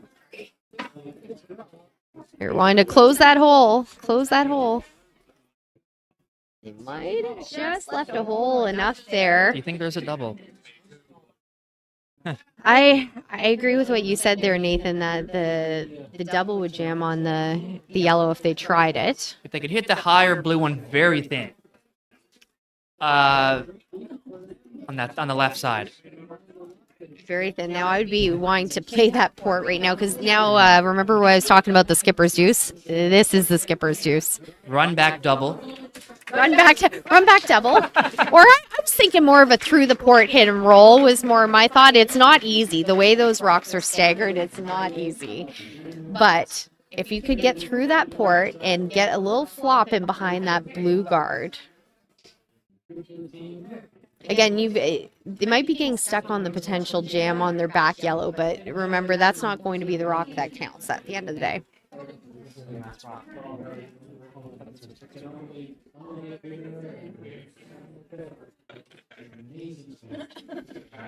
They're talking about the angles. Yeah, sorry, I thought this was last rock here, but it's I believe both teams. There's still some stones to come here, so a little hit and flop on blue behind that guard.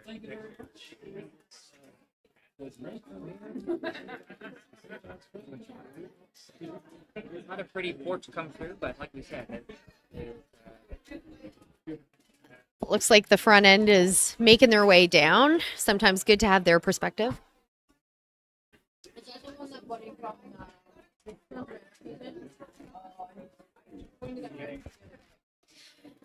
They started coming down. That's always nice to have the input if needed.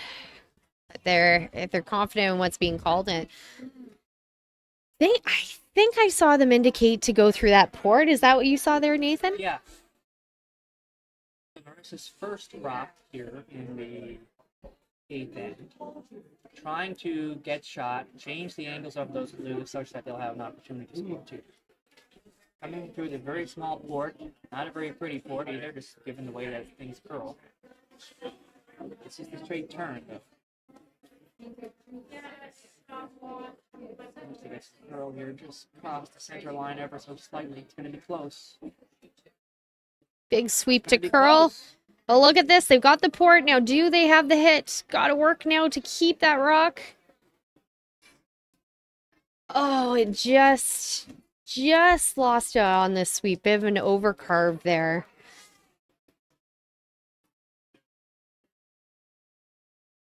And now, unfortunately, what that did, because their third shot, Team Blandford, though, this is strong position for them to be in.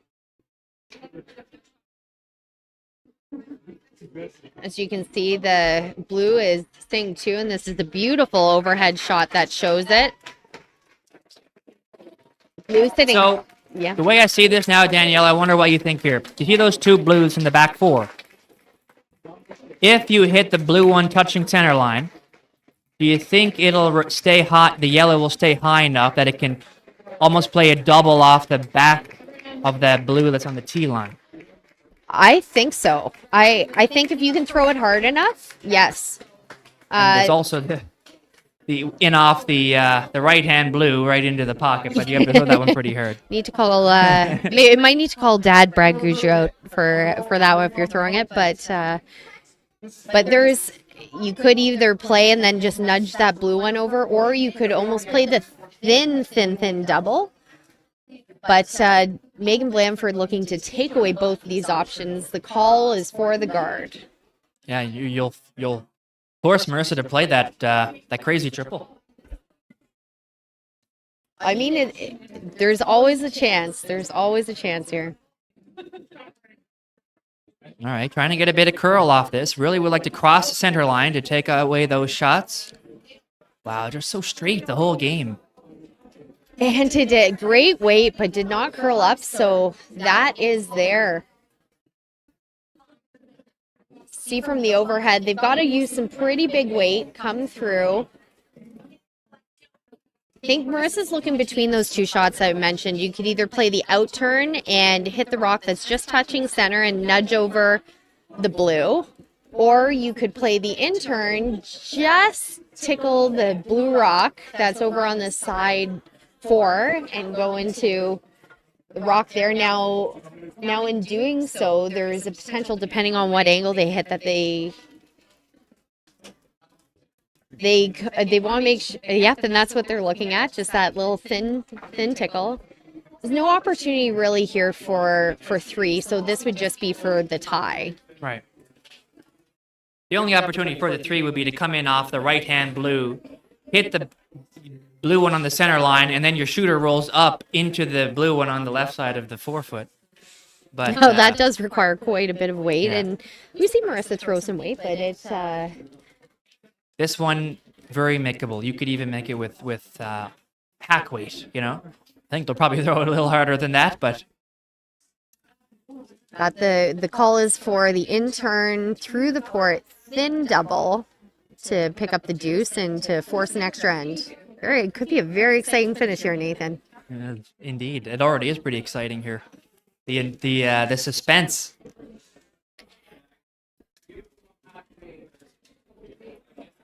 Got a lot of parents here nervously watching. Being a big shot here from Marissa Gushue. Marissa Gushue. Final stone here in the 8th end. Thin double to eliminate 2 blues and score 2 and force an extra end here of the final of the Paul Harvey Memorial event at the St. John's Curling Club. The rock is thrown. Sweeper's trying to get it to curl, which is a good sign. It needs to hit it just ever so thin. Will it get by the guard? Oh, just ticks the guard. Just so ever Amazing so try. close. Amazing try. Congratulations, Team Blandford, the winners of the Paul Harvey Memorial U18 Spiel. Congratulations to skip Megan Blandford, 3rd Kirsten Devereaux, 2nd Hannah Lombard Farrell, and lead Katarina Smith. And Nathan, what a game. Take us through some of these highlights. What a game, and as we noted shots throughout the game, it really came down to 4. Blandford in the 3rd end, facing 4, draws to the house for a single. Then in the 4th end, that great double from Team Blandford to force the blank and stay in it and keep going forward, trading momentum back and forth until the 7th end. With that big steal of 4 from Team Blandford, they stayed in the game. They didn't lose sight of their goals and stayed together. And then in the 8th end, I got to give a shout out to Team Gushue and Marissa for that great attempt on the final stone to force the extra. That was not an easy shot, and it was just millimeters away. But what a finish in this game, and we congratulate both teams on a great tournament and wish them well for the remainder of the season. Well, thank you so much for joining us. On behalf of myself, Danielle Inglis, Nathan Young, and the whole crew here, thank you so much for joining us, and tune in to future broadcasts.